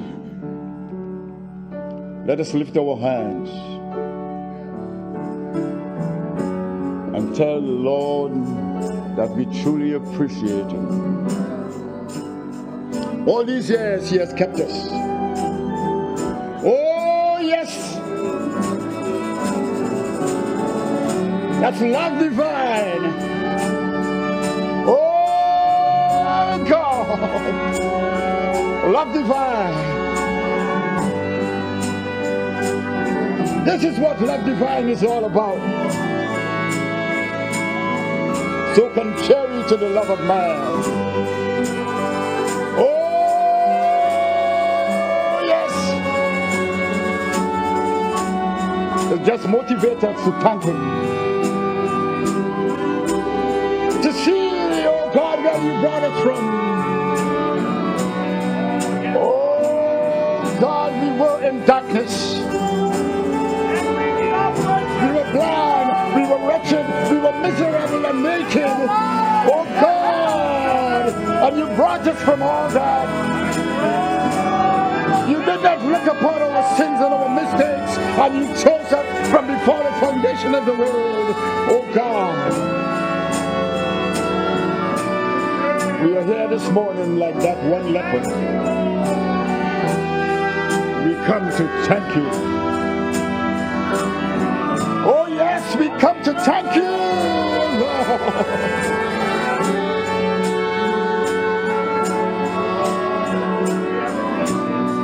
Oh yes, we want to rise above the feelings and the affections.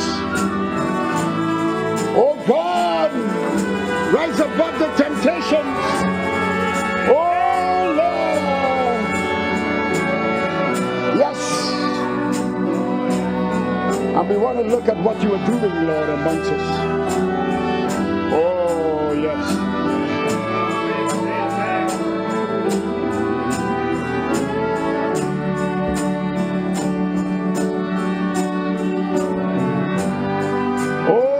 Father, we say thank you. Thank the Lord. Tell him how much you love him. Tell him how much you appreciate his salvation. From among the 8 billion people upon the face of the earth, God has chosen us. Oh God, we say thank you. Lord, we say thank you this morning.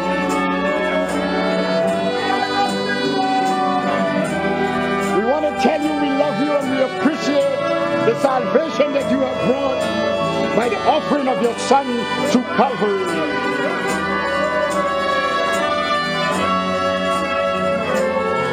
Oh yes. Oh Lamb of God.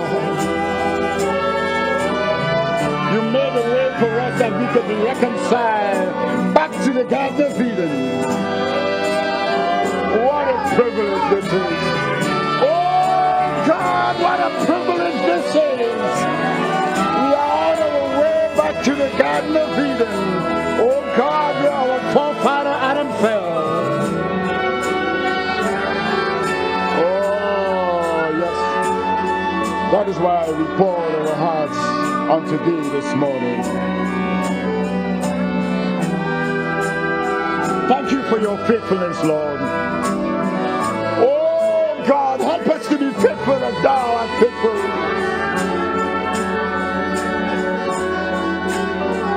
Oh yes. Give us that love, Lord, that we can love one another. That we can bypass, oh God, the offenses, oh God, and all the affections, and to love one another. We invite thy love spirit.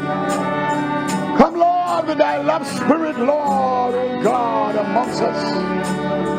That is what we want. That we can look beyond the faults and the mistakes, oh God, of each other, and see the motives and objectives. Oh yes. We say thank you. Thank you, Lord. Thank you for your word, Lord, oh God. Thank you for the sacrifices of all those people throughout the ages. The 68 million martyrs, we respect, oh God, their love towards you. And they did not have the word that we have today. Thank you, oh God, for they left behind a testimony, oh God, a virtuous testimony that we can understand how we could stand. Oh, yes, Lord. And thank you for the sons of Solomon. About that little bride, oh God, that woman, though she was held in captivity in the palace of Solomon, yet she remained faithful to whom she loved. And we, oh God, this morning, we believe we are like that woman. We want, oh God, to love you with all of our hearts in spite of the pleasures of this world. Oh, yes, we want to love you. We don't care about the glare, oh God. Yes, Lord. Oh, we just want to love you. We just want to appreciate you. Tell him how much. Let us lift our hands one more time. God loves it. Oh, yes. Love divine.